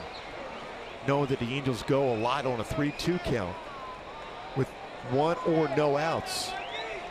Just holding the ball and thrown over. For the right-handed pitcher, though, you got to make sure he just goes home. Yeah. I mean, you're not trying to steal a base there. Just trying to stay out of a double play. 0-2. Valbuena's on the move. This one's cute foul.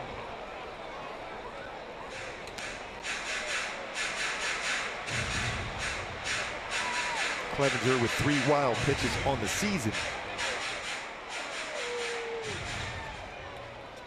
That wasn't an all-out effort by Valbuena, so I wonder if that was just an attempt to get in a rundown, hope to steal a run. But that would have to happen very quickly.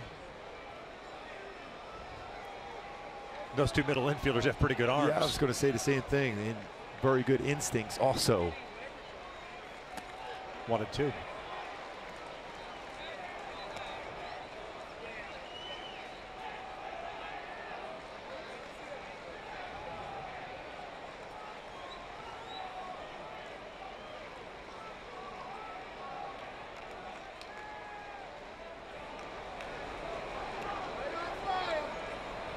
Luis takes off again. That one's downstairs. Cole's running right on first throw. They'll get the run. There's the 3rd out of the inning. I mean, Cole, the minute Perez came out throwing, he hauled butt toward home and picks up the stolen base and the run. You cannot do that any better than Cole did to be able to steal a run there. That's literally stealing a run for Cole, Calhoun, and the Angels. Down by 1, 2-1, Cleveland.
One reason why Cole Calhoun, an outstanding read. Take a look at something to smile about, brought to you by Cricket. You're talking about perfect as far as the timing. As soon as Perez throws that baseball, Cole was on the move, easily slides in with the first run of the game. For the Angels, Valbuena is tagged out by Santana, but done perfectly. Run, stop, and then Cole with the perfect read. Head first slide, scores the first run of the game. 2-1 deficit now for the Angels. Well done by Cole and Valbuena. I'm kind of surprised, Scooby, that the Indians did sift that out. As I mentioned, on the first time he was running, it was kind of a half-hearted effort, almost as if he was planning on stopping midway. A lot of times you'll see teams kind of the old fake to second, throw to third. If he does, he's going to get him there. No doubt. I mean, the Angels did that to perfection out in Tempe in Arizona in spring training. Then a couple times this season, but surprising, and it worked. Huge run, especially considered 2 strikes on Maldonado at the time. And I think that's what that's the key to it. I don't know if some folks asking, you know, was that intentional? Yeah, that's intentional. The last thing you want to do is come out of that inning with no runs scored after such a promising start. They get one. Maldonado gets a fresh count to lead off the 6th. Skaggs, more importantly, has to get back to work here and put up a 0.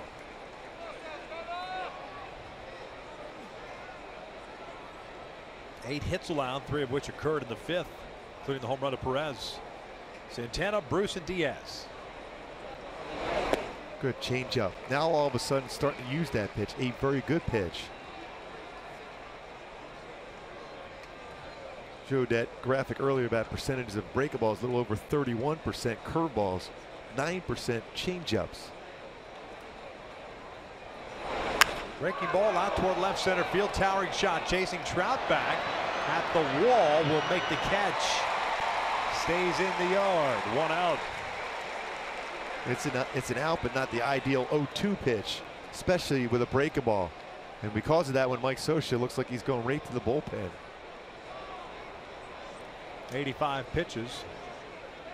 With Jay Bruce coming up, lefty. Bruce already with a couple of hits against him with a single and a double. Skaggs will get lifted here. 5 1/3. He will depart trailing at 2-1. Pitching break here in the 6th.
Angels baseball on Fox Sports West is being brought to you by Hyundai. There's no better time to buy a new Hyundai than now. See your local Hyundai dealer or visit buyhyundai.com. By Fios by Frontier. Get the best price ever on Fios TV, internet, and voice by Frontier. Visit fiosbyfrontier.com today. Pitching change here in the 6th inning with 1 out. Halos down 2-1. Jose Alvarez replaces Tyler Skaggs on the mound. Skaggs 8 innings, strikeout, a walk, 8 hits allowed, including the home run to Perez. Alvarez pitching in his 58th game, 0-3 with a 3.77 ERA, facing Jay Bruce. 1 out here in the 6th. Bruce with a single and a double. He's also picked up an RBI. And I think you go back on this game for Tyler Skaggs against Bruce, trying to sneak that fastball in on him at last at bat, in which he doubled. Susceptible to a break ball, tried to sneak a fastball in. It was a mistake. That's the pitch you probably want it if you're Tyler. That's exactly what Alvarez is through, a break ball. Other than that, Tyler pretty solid tonight against a very hot Cleveland Indian club. Just 2 runs allowed, 5 1/3.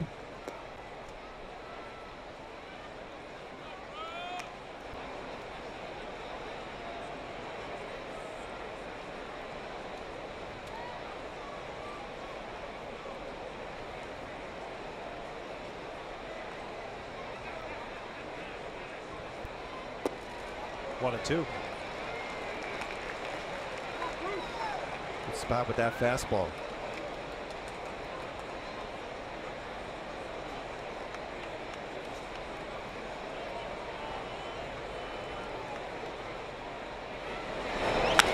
Reaches this one out toward right field. Long run for Cole, and he won't get there. dives, and it gets by him.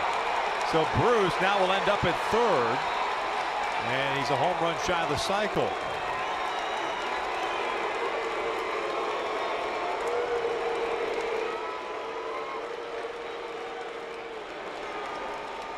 That's one of those ones you'd like to have back and make sure he stays in front of you, but he doesn't.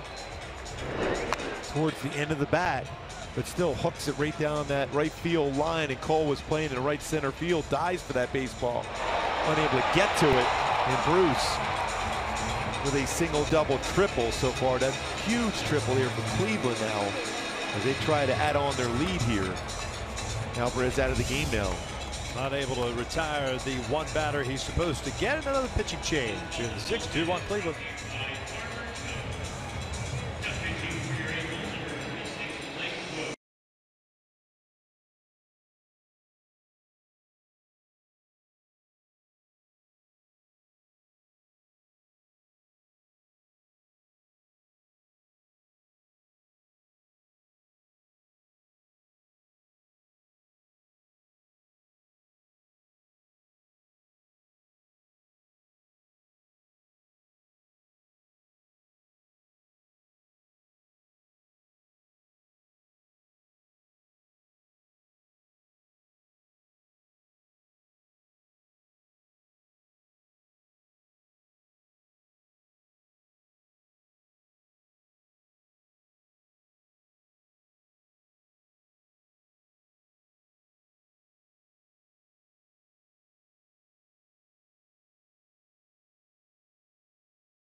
Angels baseball on Fox Sports West is being brought to you by the all-new 2017 Chrysler Pacifica, the new benchmark of minivans. Test drive one at your local Chrysler dealership today.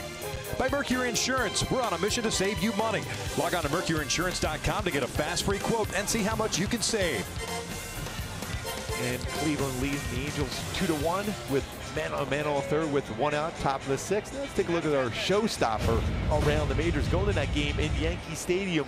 Yankees versus the Minnesota Twins. Bird gets that baseball by Joe Mauer, first base, scoring Headley. And then Castro, who's had a solid season when healthy, gets that ground ball into the outfield, scores that go-ahead fifth run there as the Yankees win against the Minnesota Twins 5-2.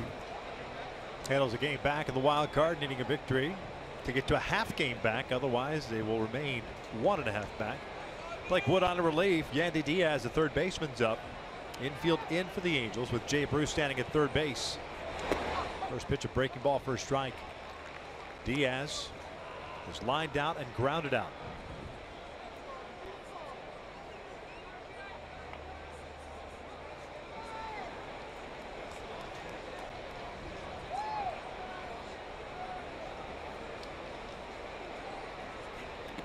Nice block.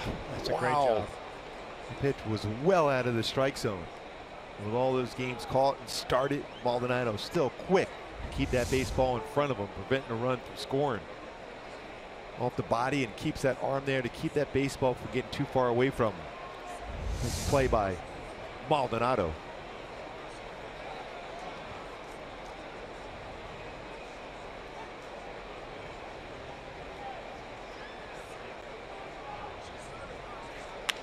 Punch down the line, and that is a fair ball.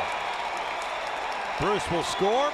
Diaz on his way to second, and he is out at second base. I think they're going to challenge that one. No argument from Diaz.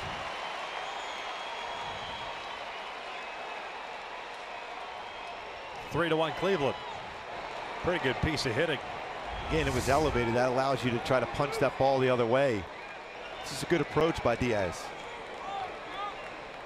And Cole, just a little bit of a bobble, but a firm throw in the air. That run gets charged to Alvarez. Quick tag on the arm before the hand gets in there. 9th outfield assist for Cole Calhoun this season.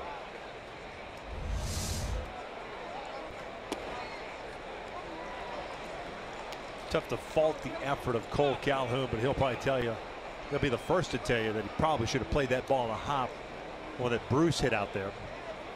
And try to limit it to a double or a long single. But it is what it is. As I said, you can't fault the effort. That's how he plays the game. And has always played the game.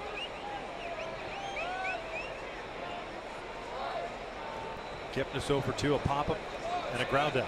Diaz, by the way, picks up his 12th RBI.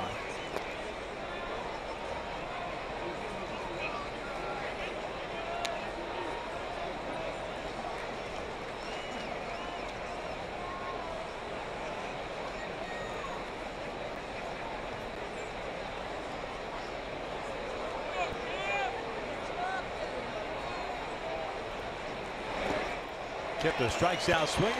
Cleveland picks up that run that the Angels put on the board.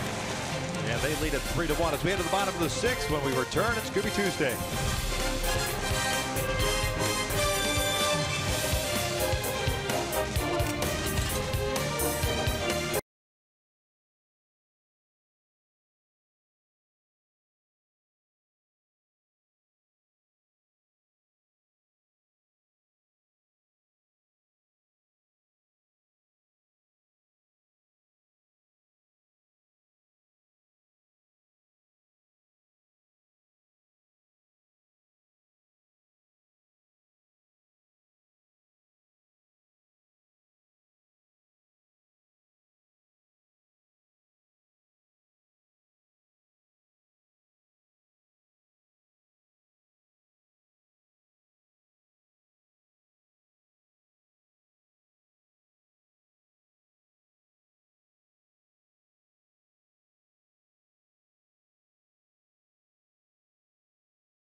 Who are you most frequently mistaken for?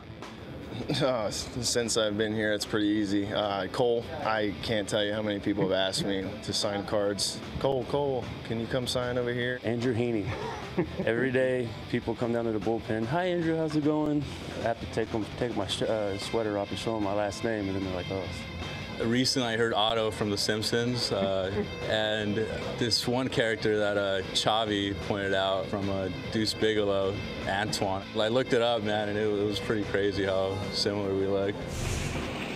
I'll tell you what, the guys, it was great to be able to talk to some of the younger players about that. That was hilarious, especially when the way Ramirez be able to say that. The different characters in there, but there's going to be somebody that everyone kind of say you resemble. Everyone would say Christopher Reeve back in the day. Superman, the original Superman from the movies, the guy they always say kind of looked like me there. So I always take that as a compliment. If you do say so yourself. Yeah, and why wouldn't I? Absolutely. I can see that. Why wouldn't you? Greg Allen, by the way, is the new center fielder. I can see that. Yeah. He was an amazing actor, I know that. Miss him a lot, but he was great in those Superman movies. Leadoff single for Martin Maldonado.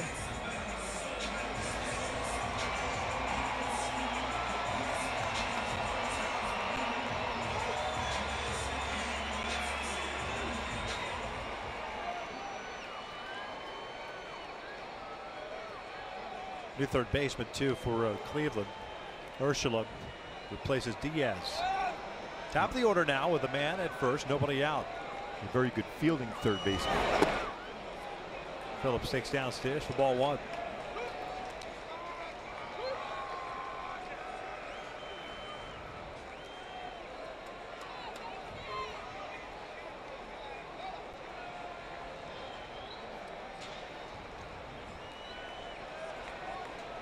Phillips 0 for 2, a strikeout and a double play ball.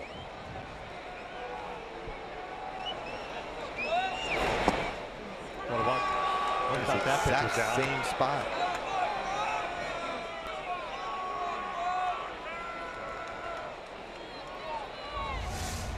Look at our Fox tracks. First pitch. Exact same spot. One to strike, one not.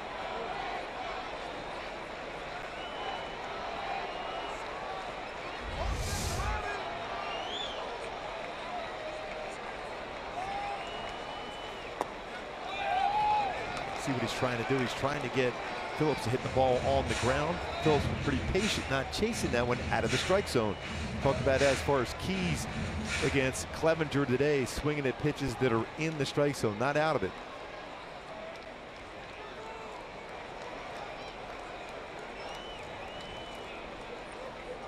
Maldonado leadoff single.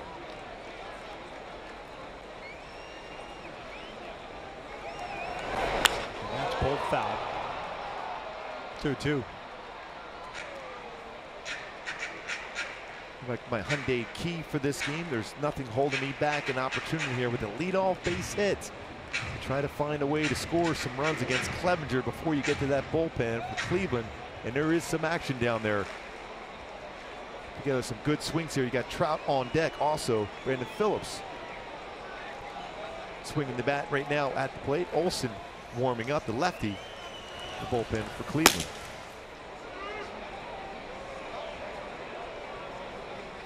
Slider, it's fouled back. Mistake pitch there, I think. Yeah, we saw those. We showed those numbers earlier. Batting average against those secondary pitches. It's the 177, but he has given up some home runs to those breaking balls, those hanging breaking balls, and that was one of them.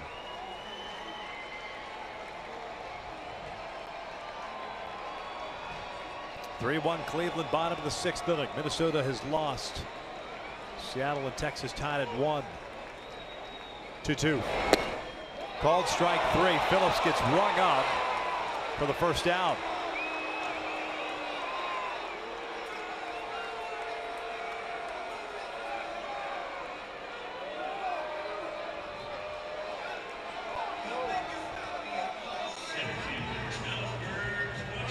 Phillips coming into play today had 13 strikeouts and 166 plate appearances since the break. Has punched out twice today. Borderline pitch, and Phil Cuzzy rings it up. 1 down.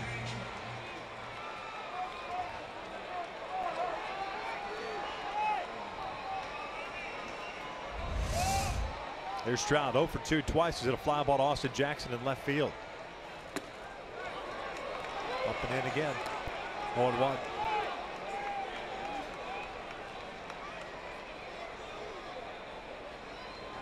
Backed up with a fastball again, up and in after the first one. See if he stays with that same exact pattern.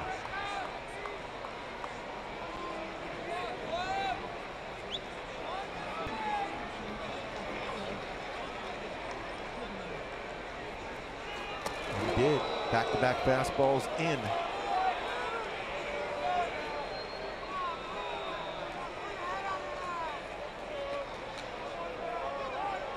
Sometimes he'll back it up with a slider after back-to-back fastball. See if he can get one of those sliders very similar he threw to Brandon Phillips. Ground ball toward third. Urshela has it. Goes to second for 1. The wheeler back to fourth. They turn the inning-ending double play. So 3 times tonight, Trout has been jammed by Mike Clevenger. We'll head to the 7th. Halos down 3-1.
Angels baseball on Fox Sports West is being brought to you by the Orange County International Auto Show at the Anaheim Convention Center Thursday, September 28th through Sunday, October 1st. Visit AutoShowOC.com for tickets.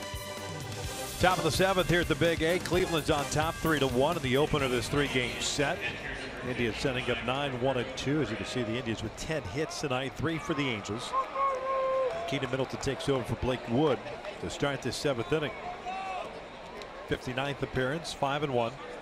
A 4.38 ERA, 56 strikeouts, 16 walks in 51 plus innings. Roberto Perez, Francisco Lindor, and Austin Jackson for the Indians here in the 7th.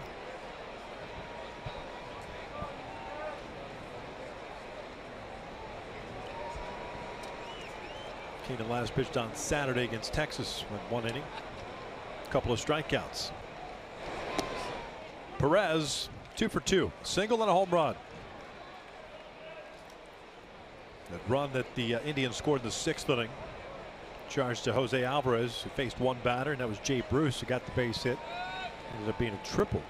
Got by a diving Cole Calhoun. Scored on the single by Diaz.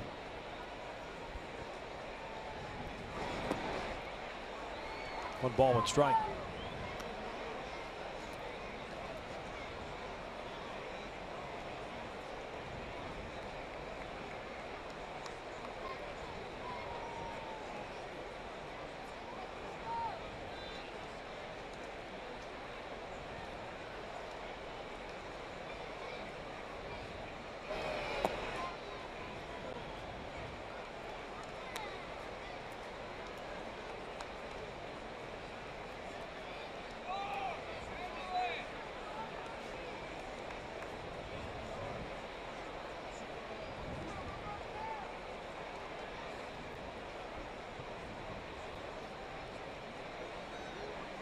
Two-one pitch, 3-1.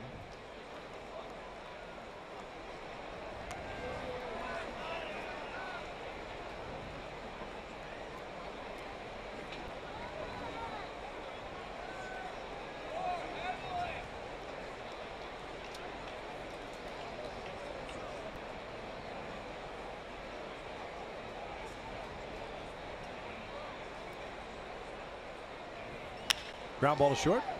Simmons has it. Well, you never know. Francisco Lindor coming up. They join the Angels Saturday, September 30th. That's the last weekend of the regular season. Mariners are in town. That's a 6:07 start on that Saturday. Fans in attendance will receive a team photo courtesy of Chevrolet. For more information, just go to angels.com.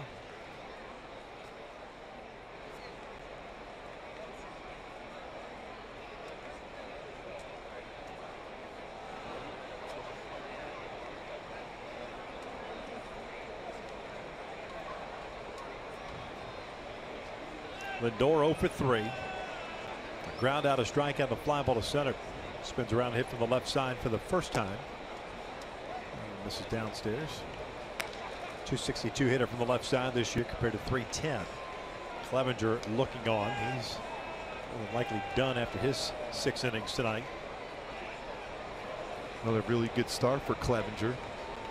A very difficult Andrew Miller warming up the hit with his slider and fastball combination. Skied on the left side of the infield. Valbuena his way to Simmons. That ball ends up in shallow left. 2 down.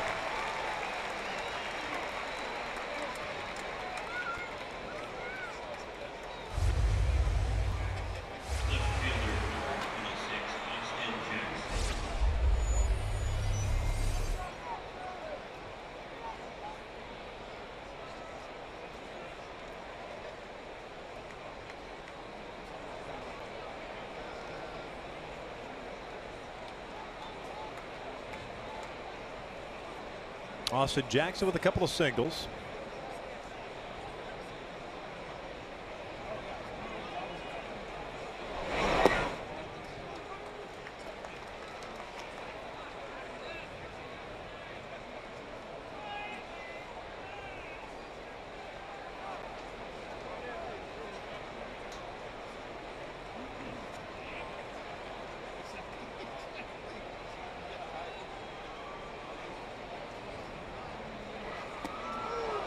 Good slider there. Firm slider from Keenan Middleton.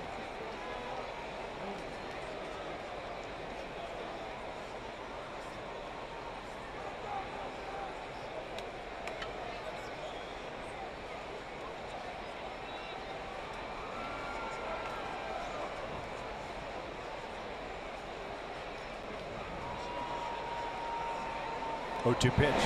Fastball up and in. Heard the old phrase, straighten up a hitter. At 100 miles an hour. Yes.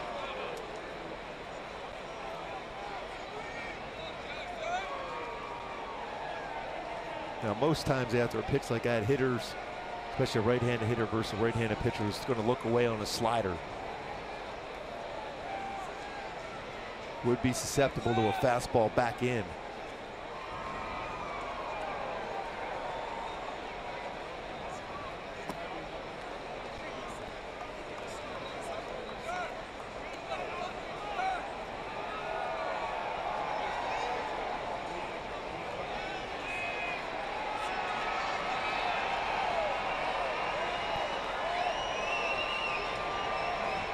Two balls, 2 strikes with 2 outs. Andrew Miller will get the bottom of the 7th.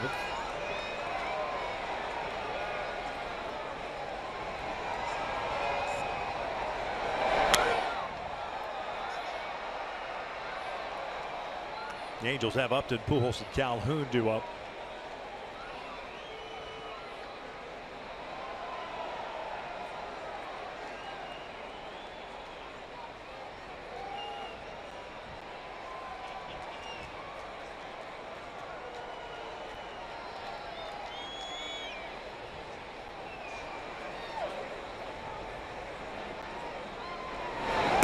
Full count.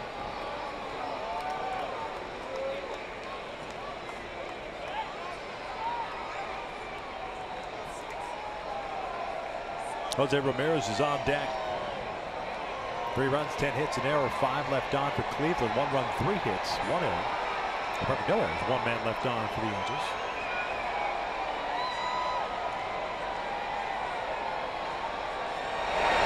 Ground ball through the right side. Ahead of the count at 0-2, unable to finish him off.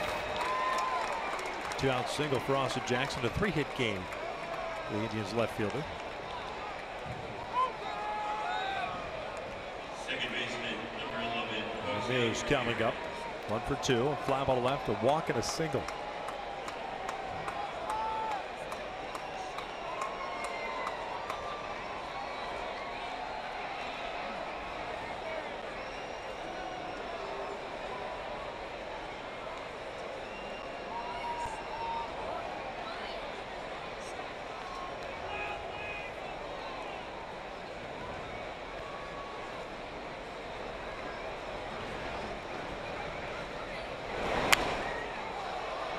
Ramirez, tough hitter from either side of the plate. 317 from the left side, 312 from the right. And he is swinging early in the count.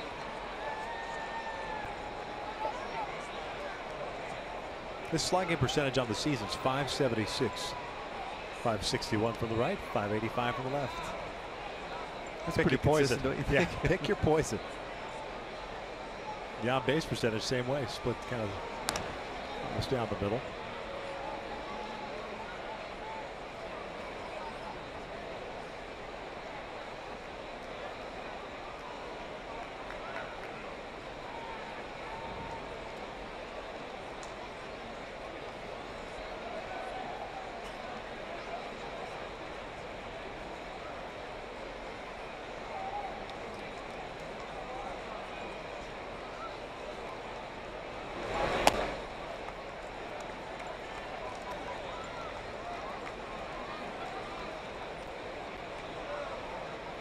Sixteen pitches thrown from Middleton, split right down the middle as far as balls and strikes, 8 apiece.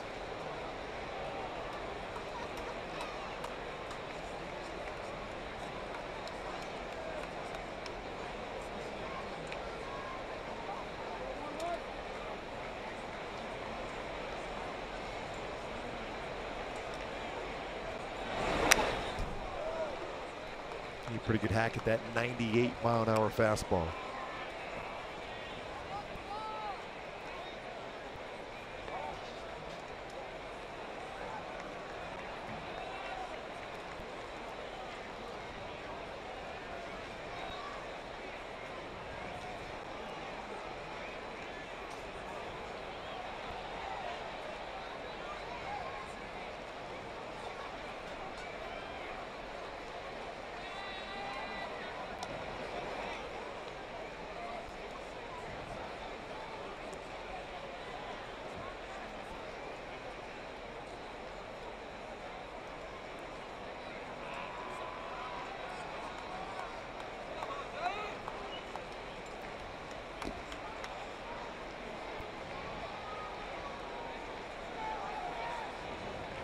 1 ball, 2 strikes. Jackson at first, 2 outs. Now, of course, time is called. Got to have a meeting.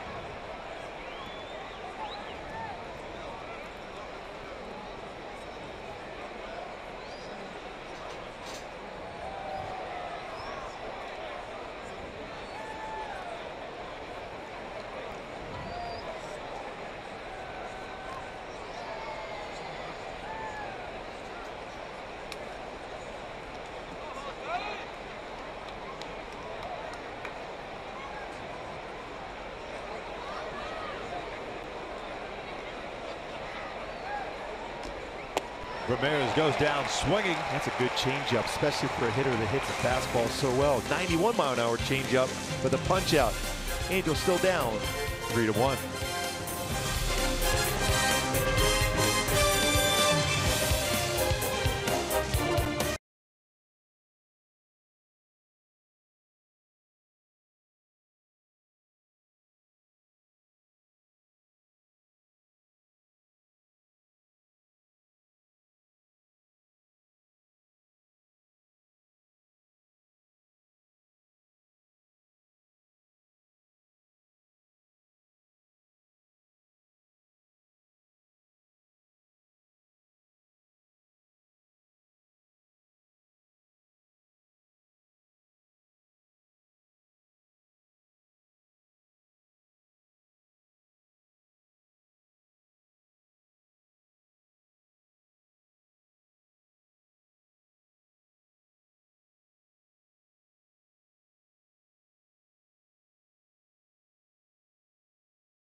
Unlimited baseball break.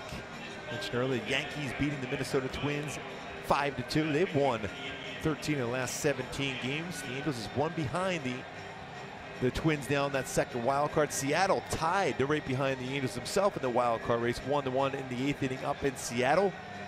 11-5 versus Texas this season for the Seattle Mariners.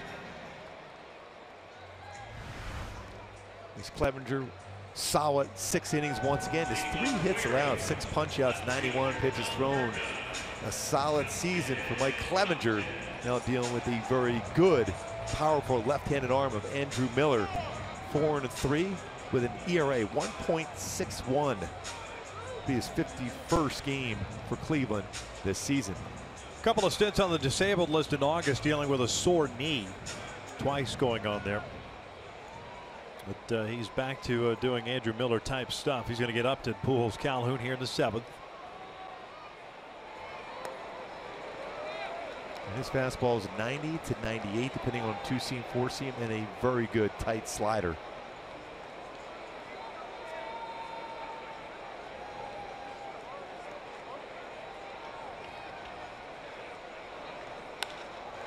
Upton lifts this one out to left field. Tell you what, Cleveland really pitched inside very well tonight. Upton 0 for 3. This copyrighted telecast is presented by authority of the Los Angeles Angels. It may not be reproduced or retransmitted in any form, and the accounts and descriptions of this game may not be disseminated without the express written consent of Angels Baseball LP.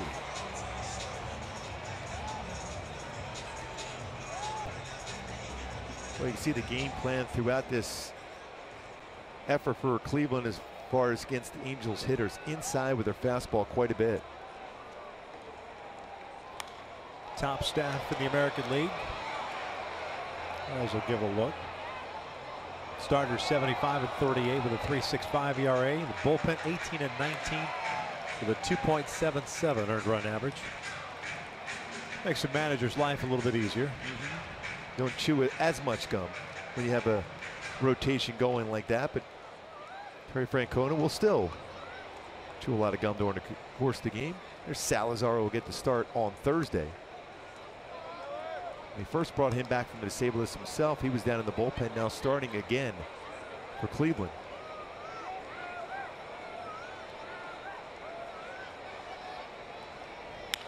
Albert grounds this one toward the holder. Short. Goes down. 2 down.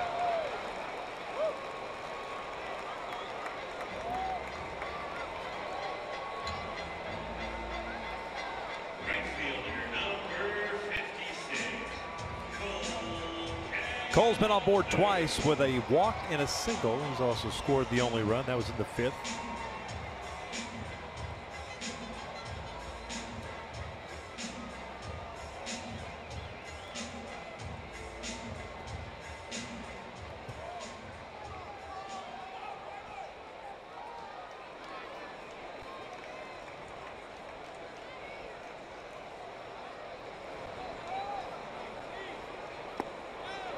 Bedrosian loosening, so it looks like he'll get the 8th.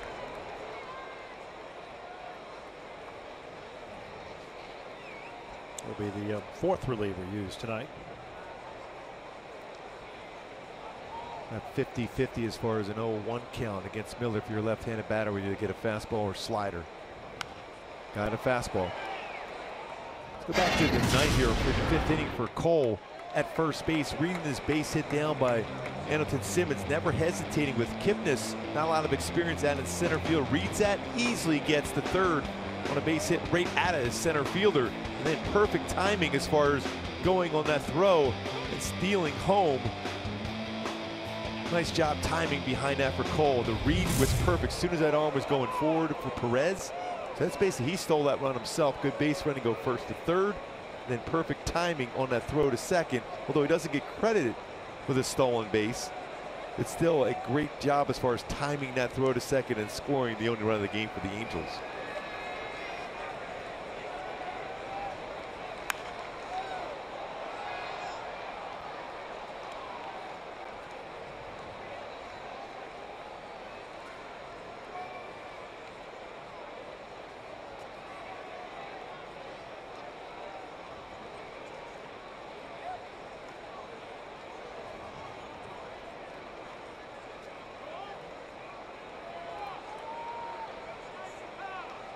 One, two. Cole flips it foul.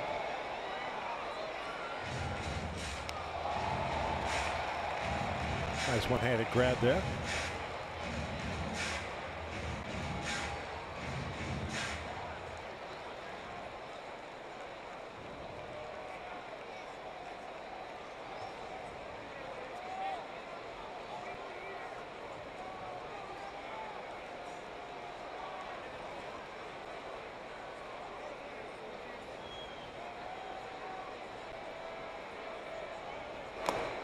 Cole strikes down. The Angels down in order here in the 7th. We're off to the 8th inning. It's still 3-1 Cleveland.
game as we head to the top of the 8th inning, trying to keep it 3-1 in game 1 of this 3-game series with the Cleveland Indians. As we welcome you back outside of the Big Egg. Kent French with you. Do not forget, following the game, it is Angels Live, presented by your SoCal Mazda dealers. With myself, Jose Mota, Tim Salmon, Alex Curry. Of course, we'll bring all the highlights and interviews. Look back at Tyler Skaggs putting together another solid performance, but Mike Clevenger for Cleveland was just a few steps better. 6 innings, 1-run baseball, giving up 3 hits. The only run coming on a well-executed double steal in the 5th inning. We'll show you that. We'll also show you how the Twins lost in New York tonight. If the Hails can find a way to come back, they will only be a half a game back for that 2nd spot in the AL wildcard. There's also Ducks night. Guys took a couple swings.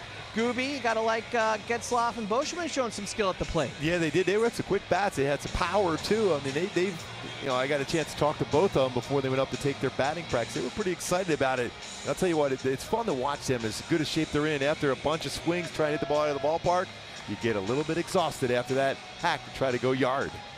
Why don't you try to fight them, see how exhausted they get? No, I'll let them fight each other and I'll watch. Ridiculous. Yeah, they were in incredible shape. As far as the 4 of the major sports. Yes. You got cardio-wise, unbelievable. And the nicest guys you're ever going to meet, too. Every time we've met anybody, whether it's the Ducks or any other hockey team, the nicest guys in sports. Their game day routines are ridiculous. Morning skates and the like. Just that's not right. That's just not right. And Bedrosian on the bump here to start the 8th inning. Halos down 3-1. Encarnacion, Santana, and Bruce. What would Babe Ruth have done to that one if they asked him to do that? He would absolutely laugh at you. Suck down another bucket of chicken. Yes. And hit another home run, too, of course. Or pitched a shutout. Encarnacion lines one out toward left field. Up to moving over. 1 out. Although I don't know that they sold buckets of chicken in Babe's day. Rack of lamb. Yeah.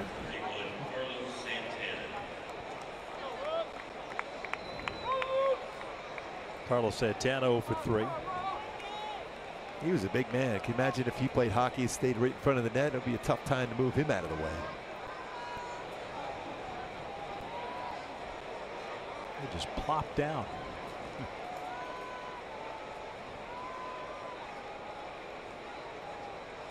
He was a big man by standards in those days. 6'2", 215. Yes. That's what he was listed at. He was 6'2", but I don't know about the 215. Maybe at birth. All muscle. Oh, yeah. Well, that's, they say muscle weighs more than fat. Yes. That's what I keep telling myself. Oh, yes. I hear you on that one, too. Ball and a strike. That's a pretty good pitch.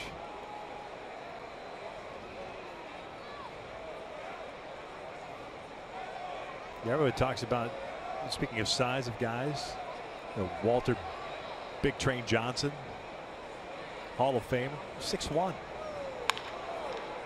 It's all relative. 2 down. 2 quick outs for Cam. Remember, for the longest time, Frank Howard was considered as, you know, gigantic, and then he come and Aaron Judge comes along at 6'9". Remember, they used to say Frank Howard was the 8th wonder of the world. How big he was and how he crushed the baseball. Yeah, Howard was 6'7". At least he had some height to him. Yeah.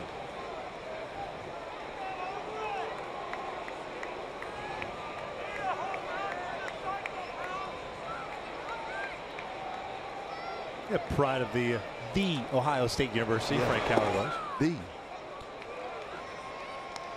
Native of Columbus.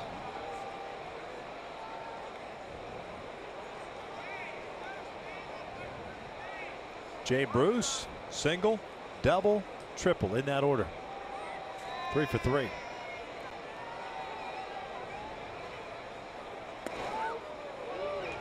Good pitch.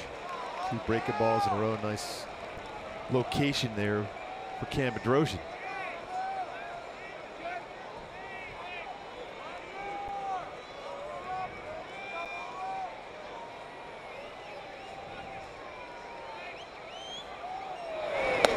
One or two. I always like looking up all these older players, their nicknames that were listed with them. They had great nicknames back then. Oh, yes. This is like in Walter Johnson's. His nicknames were Barney or the Big Train. I think I'm going to go with the Big Train. I think I'll stick with that one, too. I think from a branding standpoint, Big Train works a little bit better than Barney. Although a little later on in life, Barney wasn't too bad. The purple dinosaur. Yeah, I mean, come on, think about it. Barney Fife. Barney the dinosaur. I'm still sticking with the Big Train. Yeah, you're not going to intimidate many hitters. Hey, Barney. Who's starting tomorrow? Barney. Whoa. I don't think I'm going to be able to go tomorrow, Skip. I need the day off. Too many games in a row. Not with that Barney on the mound.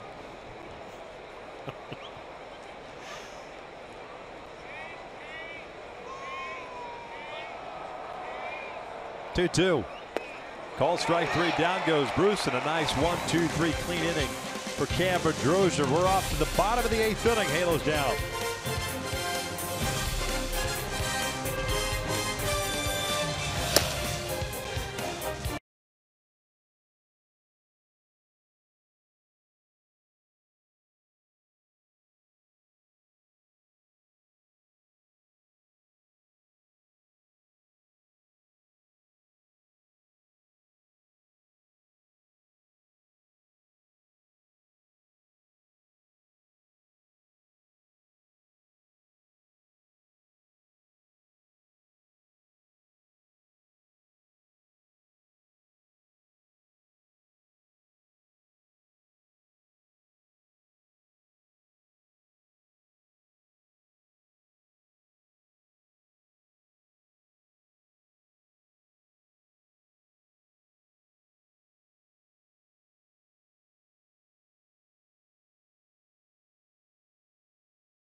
And not a whole lot to report, just 3 hits.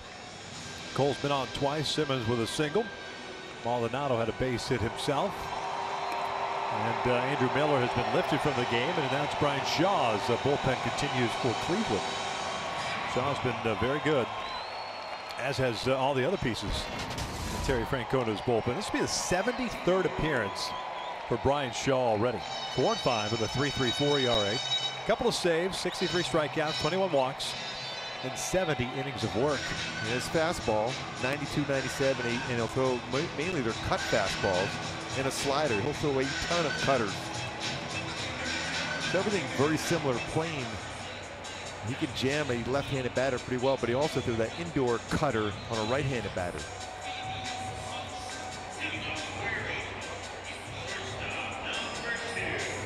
He's a guy that the Indians have run out there quite a bit, even going back to his first season with the Indians in 2013, 70 games, and from that point forward, 80, 74, 75, and now 72 this season. The rubber band man, the Scott Shields of the Cleveland Indians bullpen.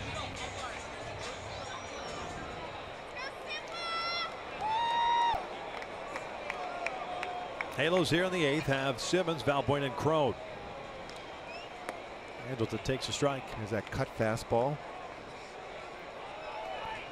And you cannot try to pull that cutter. You have to try to hit it the other way. Runs to the barrel of the bat. Try to pull it, you'll hit a weak ground ball to short. Stay back, line at the right center. Down the line, foul. 0-2. Simmons 1 for 2. Pretty good idea there at the plate approach by Simmons. He did let that one travel a little bit deeper. The cutter, try to shoot that ball to the right side.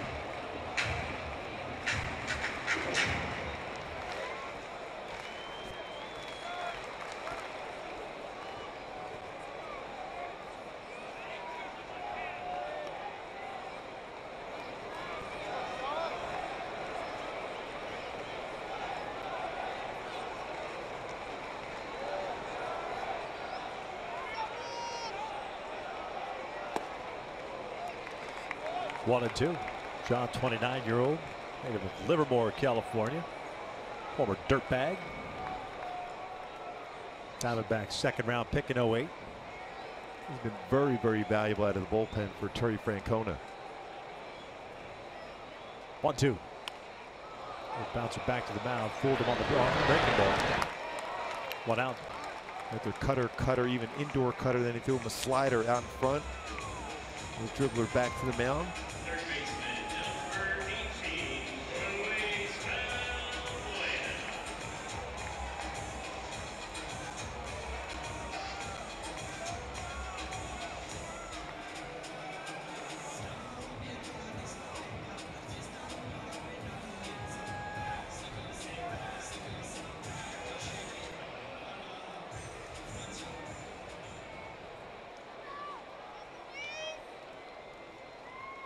Valbuena with a strikeout and a walk.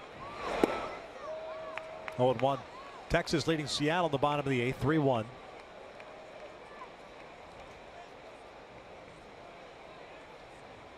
Seattle 2.5 games behind the Angels.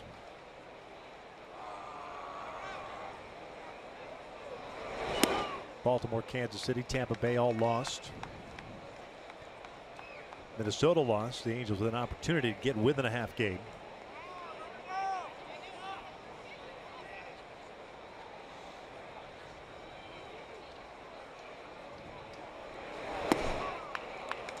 One and 2. 98.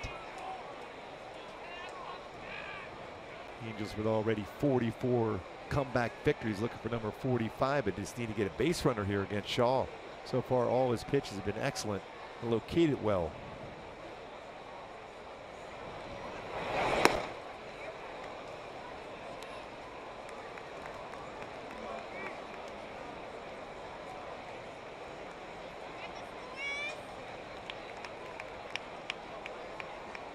Valbuena 0 for 3 in his career against Shaw. 0 for 4. 2 down. Up comes C.J. Crum. Hey, join the Angels Fan Appreciation Day Saturday, September 30th, with the Mariners in town. Fans in attendance will have a chance to win prizes courtesy of Pechanga Resort and Casino. For more information, just head over to angels.com. 2 outs, nobody on. C.J. Cron at the plate. Cron 0 for 1.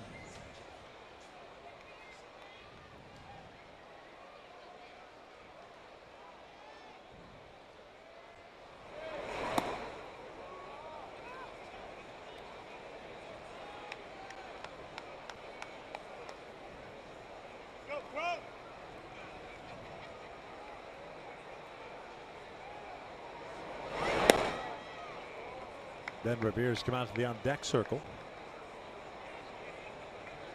If he doesn't bat here in this 8th inning, he'll lead off the 9th. With the 9-1-2 due up.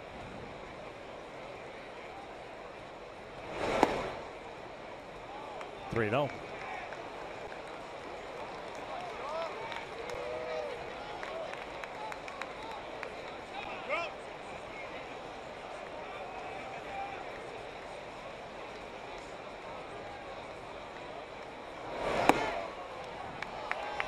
That was out of the strike zone. I could have easily caught a ball. 3-1.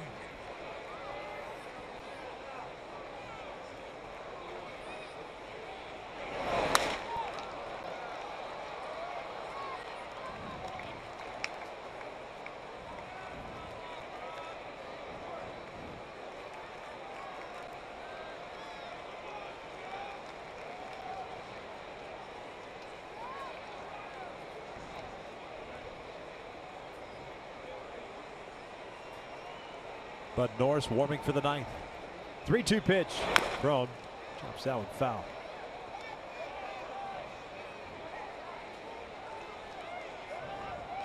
When you look back at last year's magical run for Cleveland, really was their bullpen the reason why they got that. Corey Kluber, that was about it in their starting rotation. Their bullpen was so good, so effective. Got to that 7th game of the World Series against Chicago.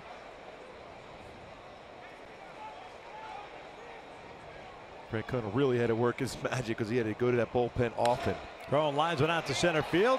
Got himself a 2-out knock. 4th hit of the game for the Angels. And Ben will bat here in the 9th, or in the 8th, I should say, for the 9th place hitter, Martin Maldonado.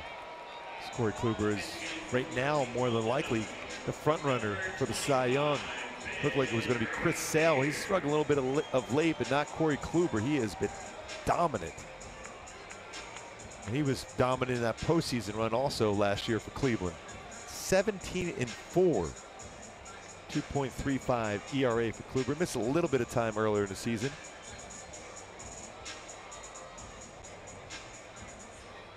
His slider, unhittable.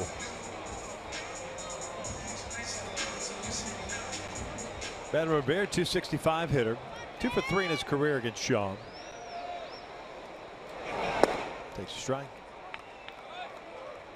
Ben is the pinch hitter this year, 6 for 23 with a couple of runs batted in. Has the most at-bats for the Angels as a pinch hitter, then Eric Young Jr., followed by Cliff Pennington. Line to center field, make that 3 for 4. Tell you what, he is off the bench. He's hit the ball hard every single time, even though sometimes he's been lined at a fielder in the outfield or in the infield. He's hit the ball hard consistently the entire season. And not an easy thing to do, especially when you look at the way he swings. That little hitch he has, and still gets through the baseball so well. Lines it right back up the middle. Tying runs on base. Go ahead run at the dish here with Brandon Phillips, but another solid swing for Ben Revere.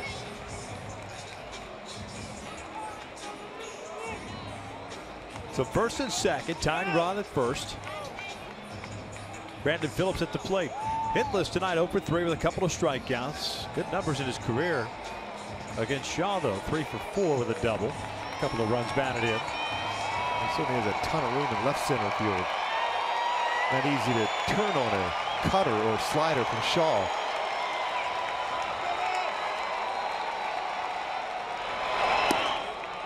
Want to know.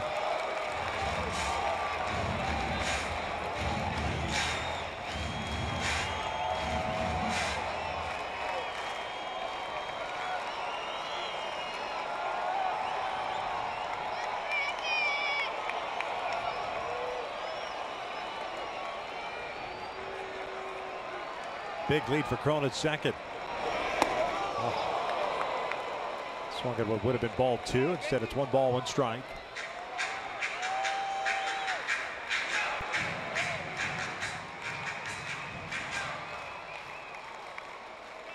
Bruce deep and right. Allen, the center fielder, deep and toward the alley in right center field. Everyone else pretty much straight up. Although Santana a little bit off the line at first. Here comes the 1-1. 1-2. It's 2 pitches in a row that Brandon's got a little over aggressive and swinging out of the strike zone. Just looking for a base hit here. Bringing Trout to the plate. His numbers versus a cut fastball this season, 462 with 6 home runs. If Trout can somehow get a chance, swing the bat here in this inning. They've pitched him well so far tonight. They were all fastballs in.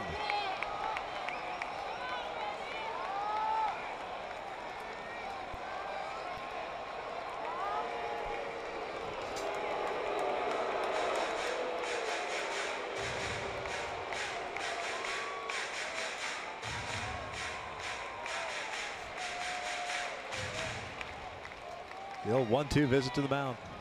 Your favorite, Goobs? Oh, yes. Always was a fond person as far as those conversations as it was. I loved it.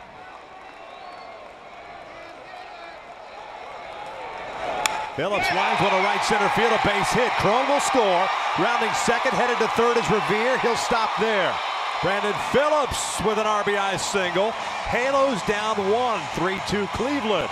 Little 2-out rally here in the 8th. We talked about it often. Brandon Phillips in his situational type hitting, he is very good. He stayed back and lined that ball the other way. 4 for 5 now in his career versus Brian Shaw. That's that cut fastball that stayed up, lines it very well to right center field, picks up an RBI, tying run at third with Trout at the plate. We get a pinch runner now to Brandon Phillips. Shane Robinson's that pinch runner. Real good swing there for Phillips. And Trout mentioned those numbers versus Cutter. 462.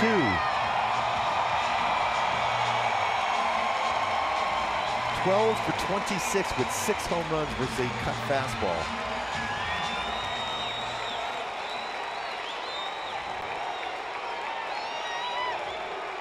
Trout 0 for 3. A couple of fly balls to left and a double play ball. 1 for 5 in his career with 3 walks against Shaw. First one on the way. And he takes a strike.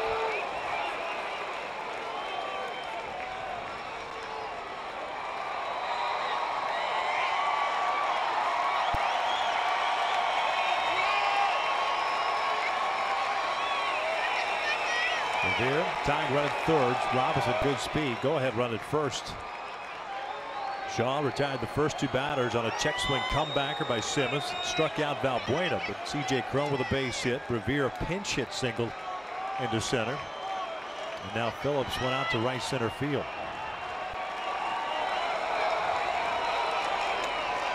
Oh, wow. Hit sharply to second, but Ramirez has it.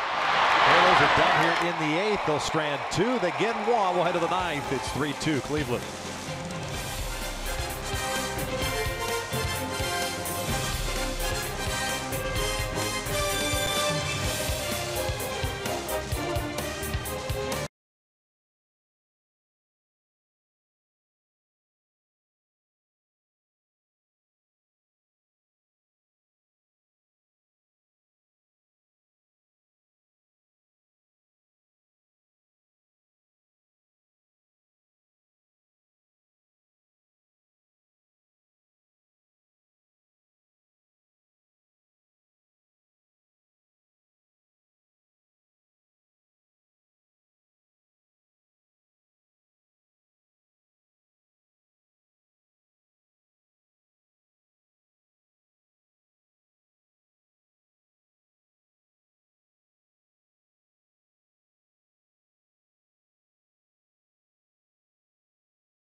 After tonight, 2 against Cleveland here, then it's out on the road for the last road trip. 3 in Houston, 4 in Chicago against the White Sox, 4 night games. The Angels will return in the wee morning hours of Friday the 29th, and then they take on the Seattle Mariners for a 3-game set to finish off the regular season. Speaking of Seattle, they're still losing 3-1 in the 9th inning now. Texas with the lead. Texas would, with a victory, would leapfrog over Seattle and would pick up a game.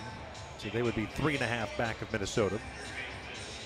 The Angels needing a victory to get to a half game. Otherwise, they'll remain a 1.5 games behind the Twins. Twins losing tonight to the New York Yankees. Bud Norris on in relief here in the 9th. Urshela, Allen, and Perez. 7, 8, 9 for Cleveland.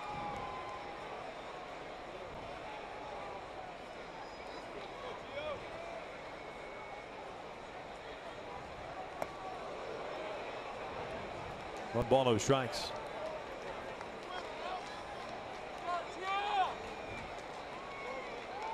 .219 average for Urshela, native of Colombia. Good hands at third base. Yeah, he's a real good defender at third. 2 balls, no strikes. Candy Diaz got the start at third. He had an RBI single that plated the 3rd run of the game for Cleveland. That was in the 6th inning. He got that single off of Blake Wood with the run charge to Alvarez. 2-1.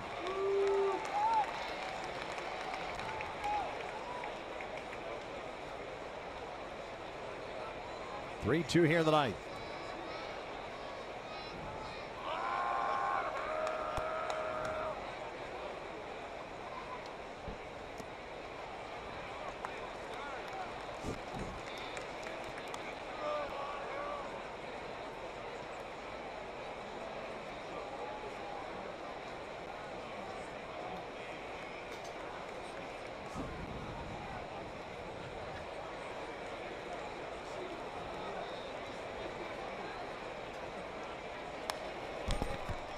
Urshela helped out Norris there. Full count.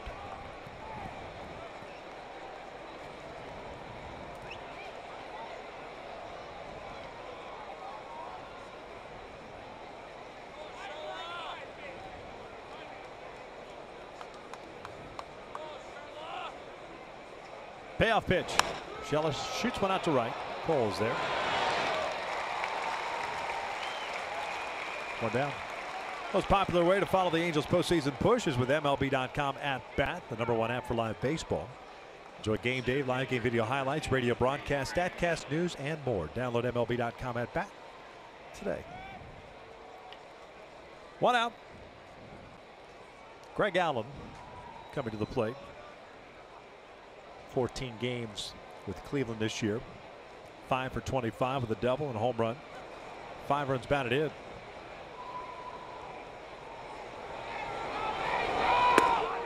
Switch hitting outfielder takes outside.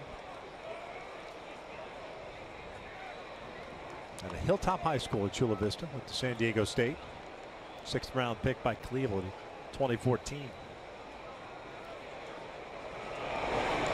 Ground ball right side and past both C.J. Cron and Caleb Coward. That's a seeing eye single. And he's on board. Just underneath the glove of both Cron and Coward.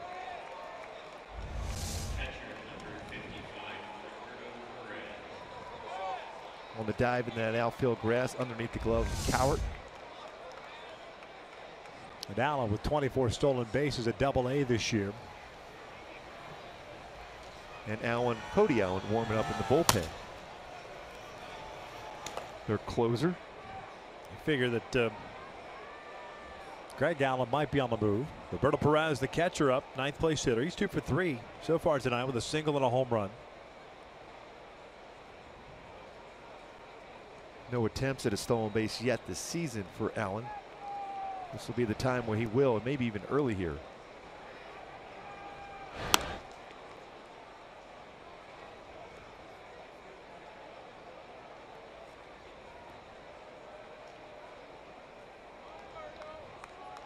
.155 minor league stolen bases for Greg Allen. He started his professional career in 2014.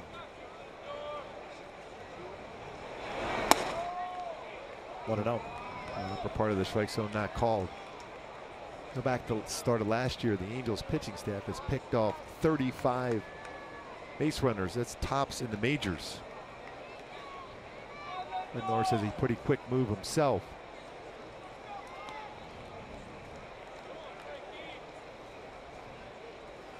.13 pickoffs this season.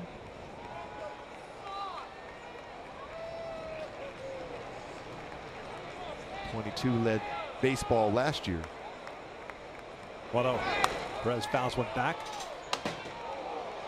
That was too low. That was too low. I'm not getting involved with that one. That was right here.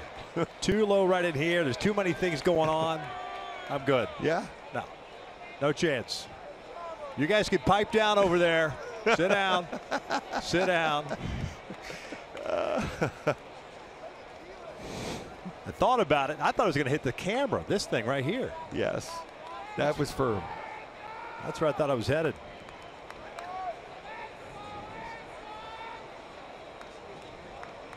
Allen's on the move. That's Maldonado drops the baseball, so it's a stolen base. And a 1-2 count now on Perez.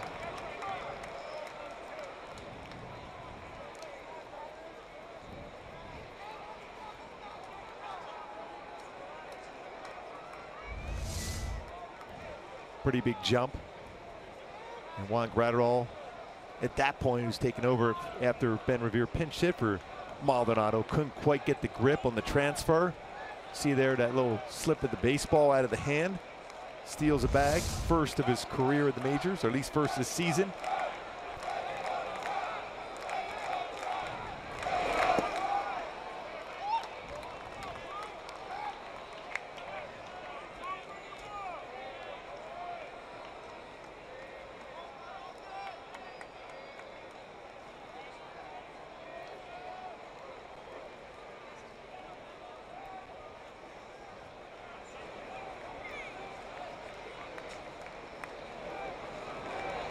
Two.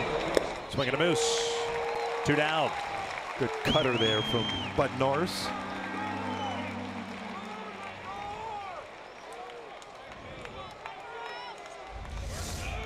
.91-mile-an-hour cutter just off the plate. Good call there from Gratterall to go with that pitch.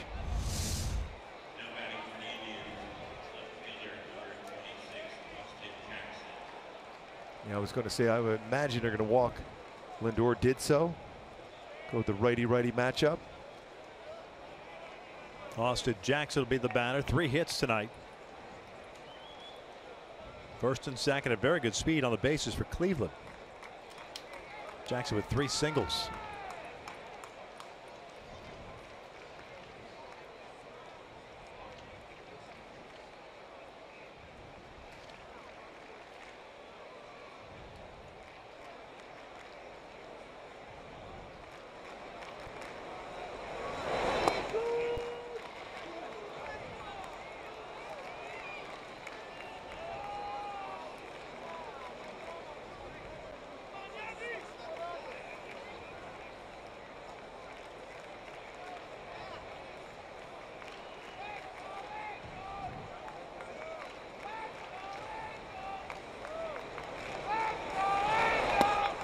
Good cutter there. Let's see, the first pitch of this sequence could have easily been called a strike. A back up slider.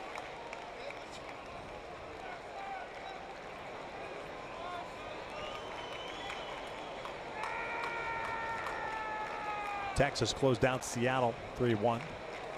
The Rangers 3.5 back now, the second wild card. 1-1 pitch. Oh, a little flare, and that's going to bring in a run. Up and in. Allen will score easily. And it's 4-2 Cleveland. Another 2-out single. 4-hit game for Austin Jackson.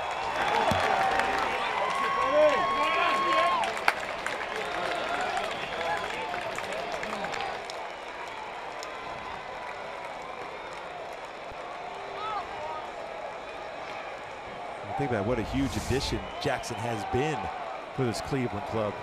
He's brought his hands inside enough to be able to punch that ball in the right field for an RBI single. Lindor ends up at third base. 13 hits tonight for Cleveland. They've gotten the knocks too when they've needed them most.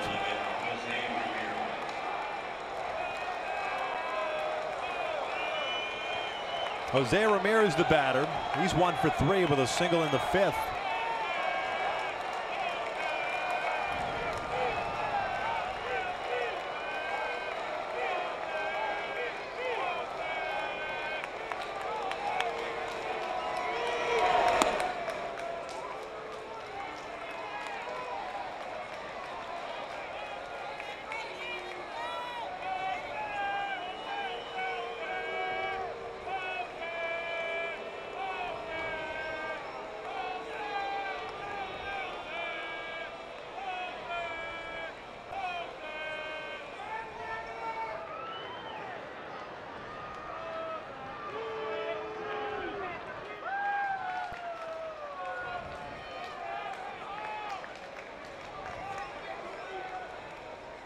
(1-0).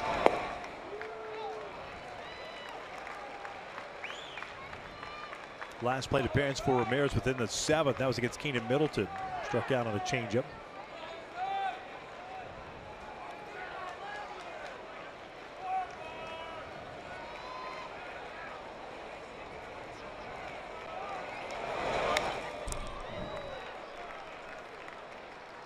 But even the swings that he's made tonight on foul balls just been right on pitches. Mentioned earlier today, .435 batting average in the month of September coming into play tonight. And with that, 7 doubles, a triple, 7 home runs, 13 runs batted in.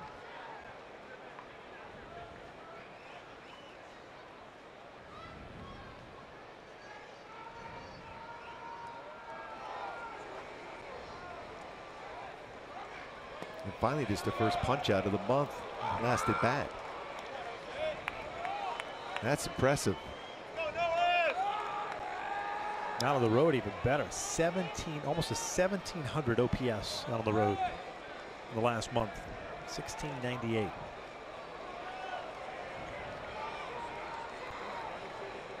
Two-two pitch.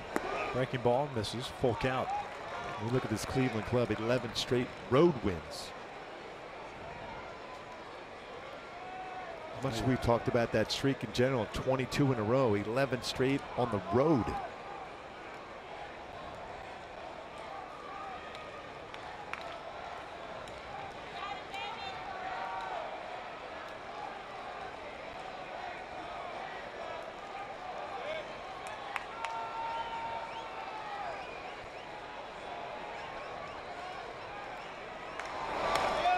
When you talk about 11 straight on the road, that means you're getting great pitching.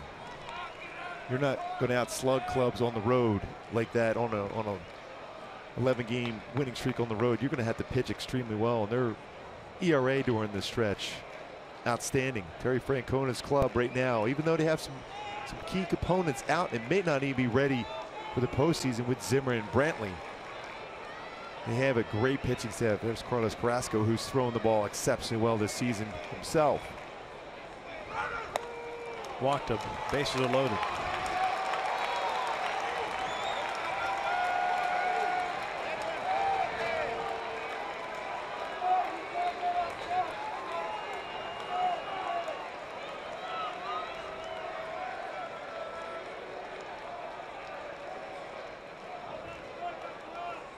To your point, Gooby, Cleveland with a 1.77 staff ERA in the month of September, 17-1 this month.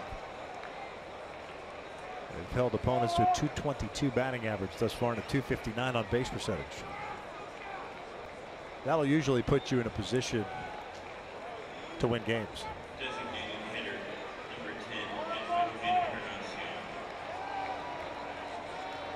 10, Edwin Encarnacion will be the 7th man to bat. By the way, they're leading the American League in fielding percentage also to go along with that great pitching and the amount of runs they've been able to score in their batting average, but they're fielding tops in the American League. Good numbers in his career. As a matter of fact, the last time these two met, Encarnacion hit a walk-off grand slam in Cleveland. Like the ball in for a strike. Edwin Encarnacion 1 for 4 tonight. A single with a run scored in the 4th. Lindor standing at 3rd, Jackson at 2nd, Ramirez at 1st. Great speed on the bases for Cleveland. Up 4-2 here in the 9th. 0-1.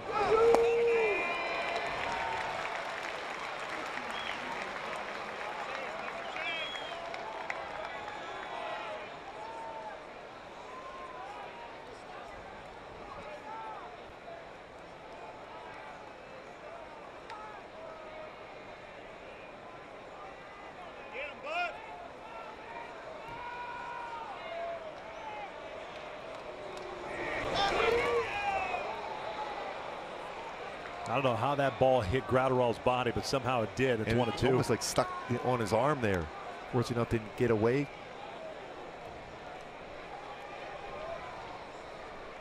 Trying to keep at just a 2-run deficit. Cody Allen more likely will be coming in at this point.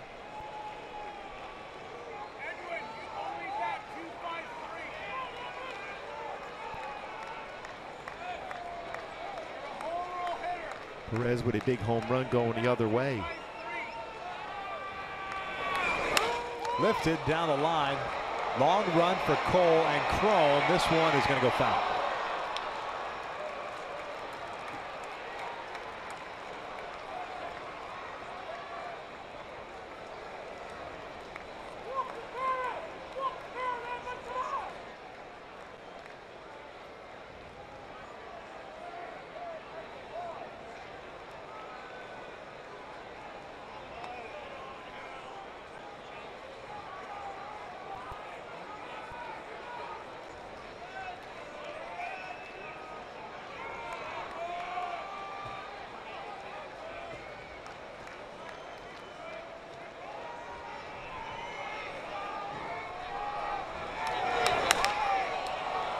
try it again.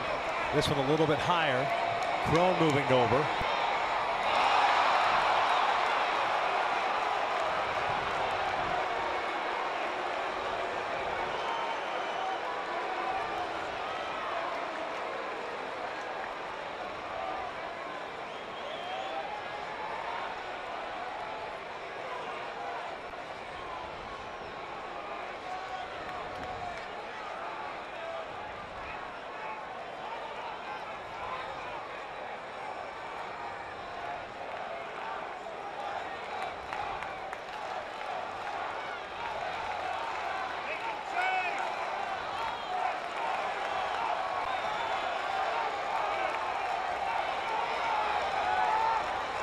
Another 1-2. Downstairs, 2 balls, 2 strikes. And this the pitch. You still have some options if you're Bud Norris as far as what pitch to throw. In the 2-2 count, 3-2, you got to go fastball.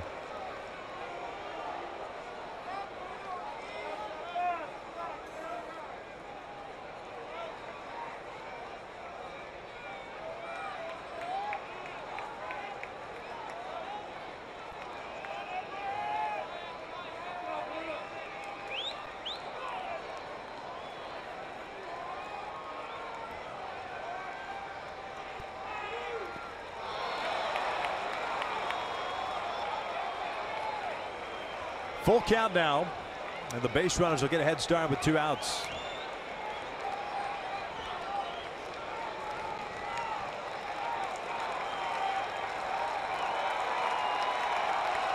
.30 pitches for Bud Norris here in the 9th inning. He's already allowed a run. Just trying to keep it now, a 2-run deficit.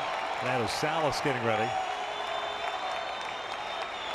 Allen, the closer for Cleveland's ready to go. Runners are going to take off. They do. 3-2, and that's line to left. 2 runs will come in to score, and it is 6-2 Cleveland. That's the reason why Encarnacion has always been an RBI machine. 94. Coming into the game, picks up a couple right there with the bases loaded.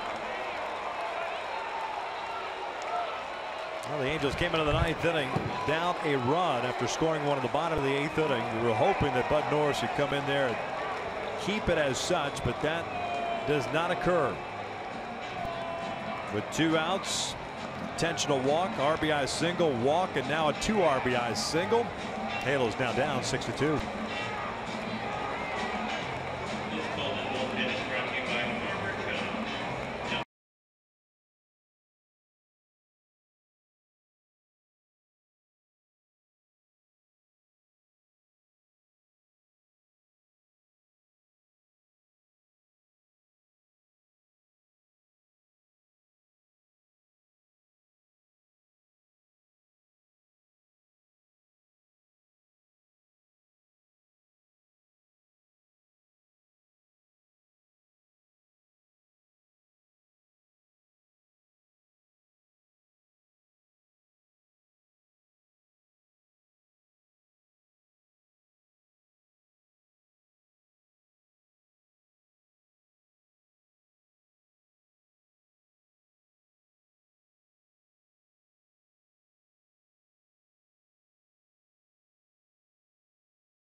Angels baseball on Fox Sports West is being brought to you by the Ram Rebel. Make the most of your summer at the Ram Summer Clearance Event going on now. 6-2, Cleveland leads it here in the ninth. Still 2 outs. Fernando Salas on a relief, trying to get that final out here. 56th combined game, 8th with the Angels. Runners at first and second. Santana pops this one up. Valbuena has a beat on it. We get to the bottom of the ninth inning. Justin Upton, Albert Pujols, Cole Calhoun coming up for the Angels, down by 4.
To Cleveland, bottom of the ninth inning.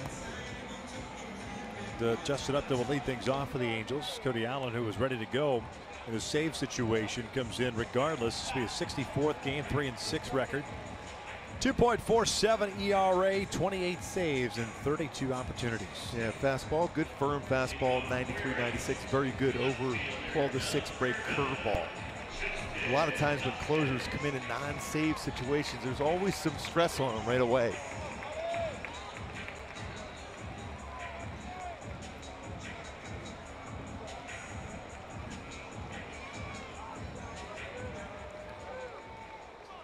Upton 0 for 3, 3 fly ball outs tonight.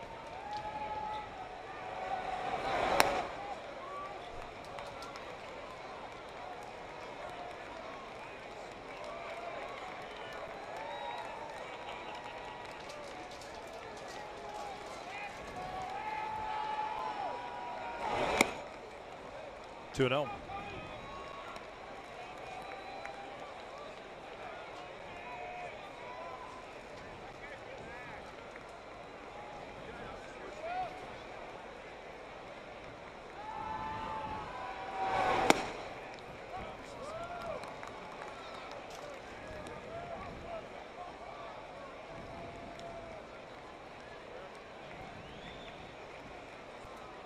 Six hits for the Angels tonight. Solo runs in the 5th and 8th. 2-2.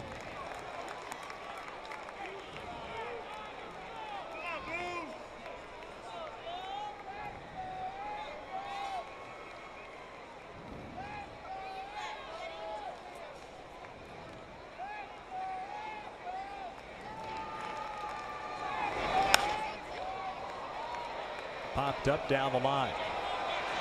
Santana can't get there. It's almost like the Bermuda Triangle working right now.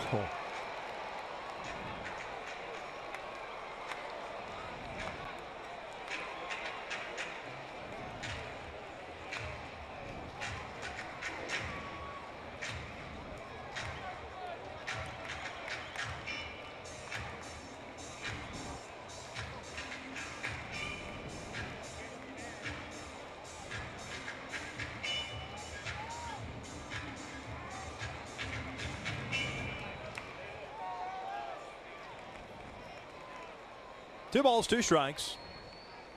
And the Angels lead off man to start the 9th. Pujols on deck.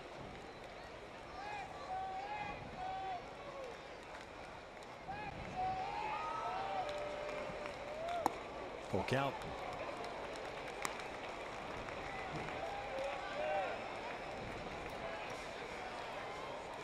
Allen replaces Shaw. Gave up a run on 3 hits in the 8th inning. At that point, making it 3-2 Cleveland. That is out to deep left field. This one's going to go. Upton with a solo shot. It's 6-3 Cleveland. A mammoth home run out to left center. That was real close to getting that bucket out there.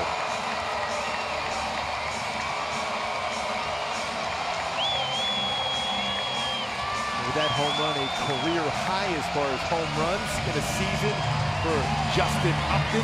Already a career high as far as RBI. I've given him 104 32nd home run. So you got Allen going right after him with a fastball.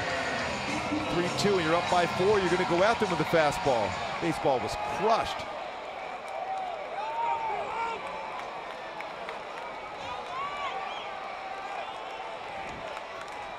And one hop.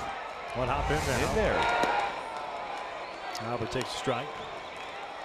That's a long way out. Yeah. 104 runs batted in. 32nd home run, career high. 1-1.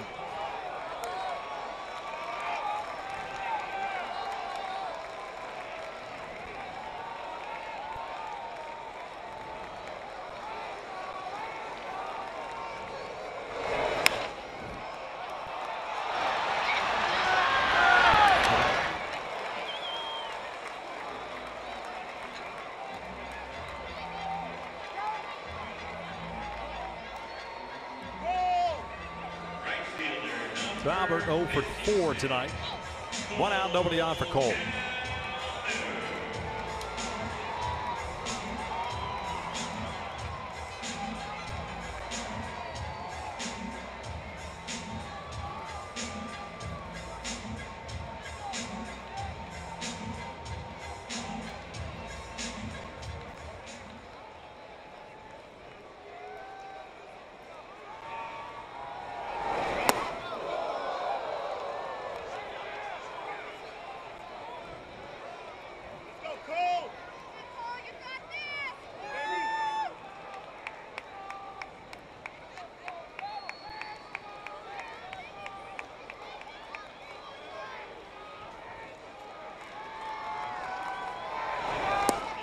Cole 1 for 2.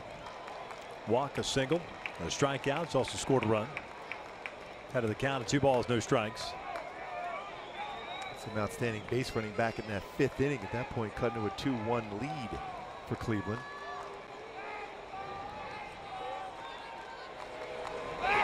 Three 3-0.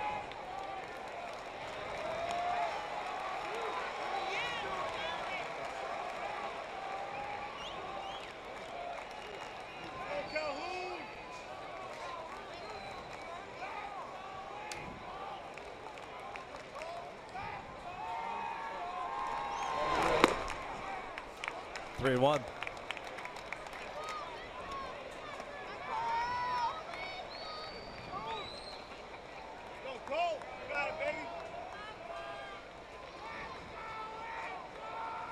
Upton with the solo home run to start the 9th. Pulls the ground out. Here's the 3-1 to Cole. And he'll hit one out towards center. Stay in the yard. Allen moving over. On the hands just enough. 2 outs.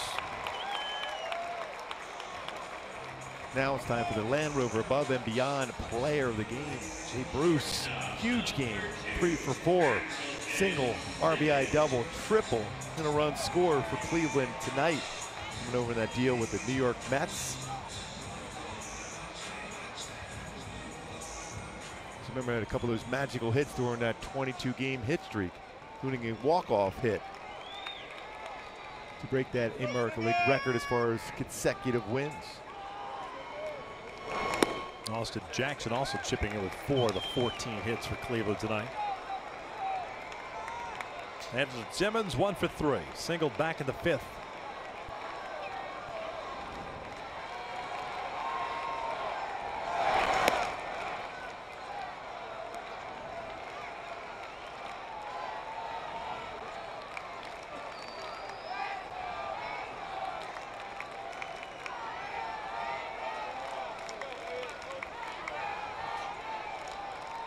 1-1.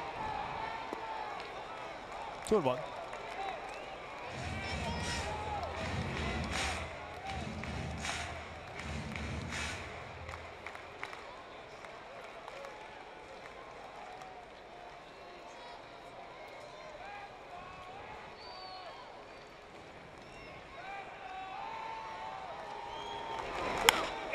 Lined out towards center field. Allen coming on. He'll dive and he'll make a terrific diving catch to rob Simmons of a base hit. And that's the third out of the game as Cleveland takes the opener 6-3. Some outstanding closing speed off the bat. That looked like for sure that was going to fall into that outfield grass.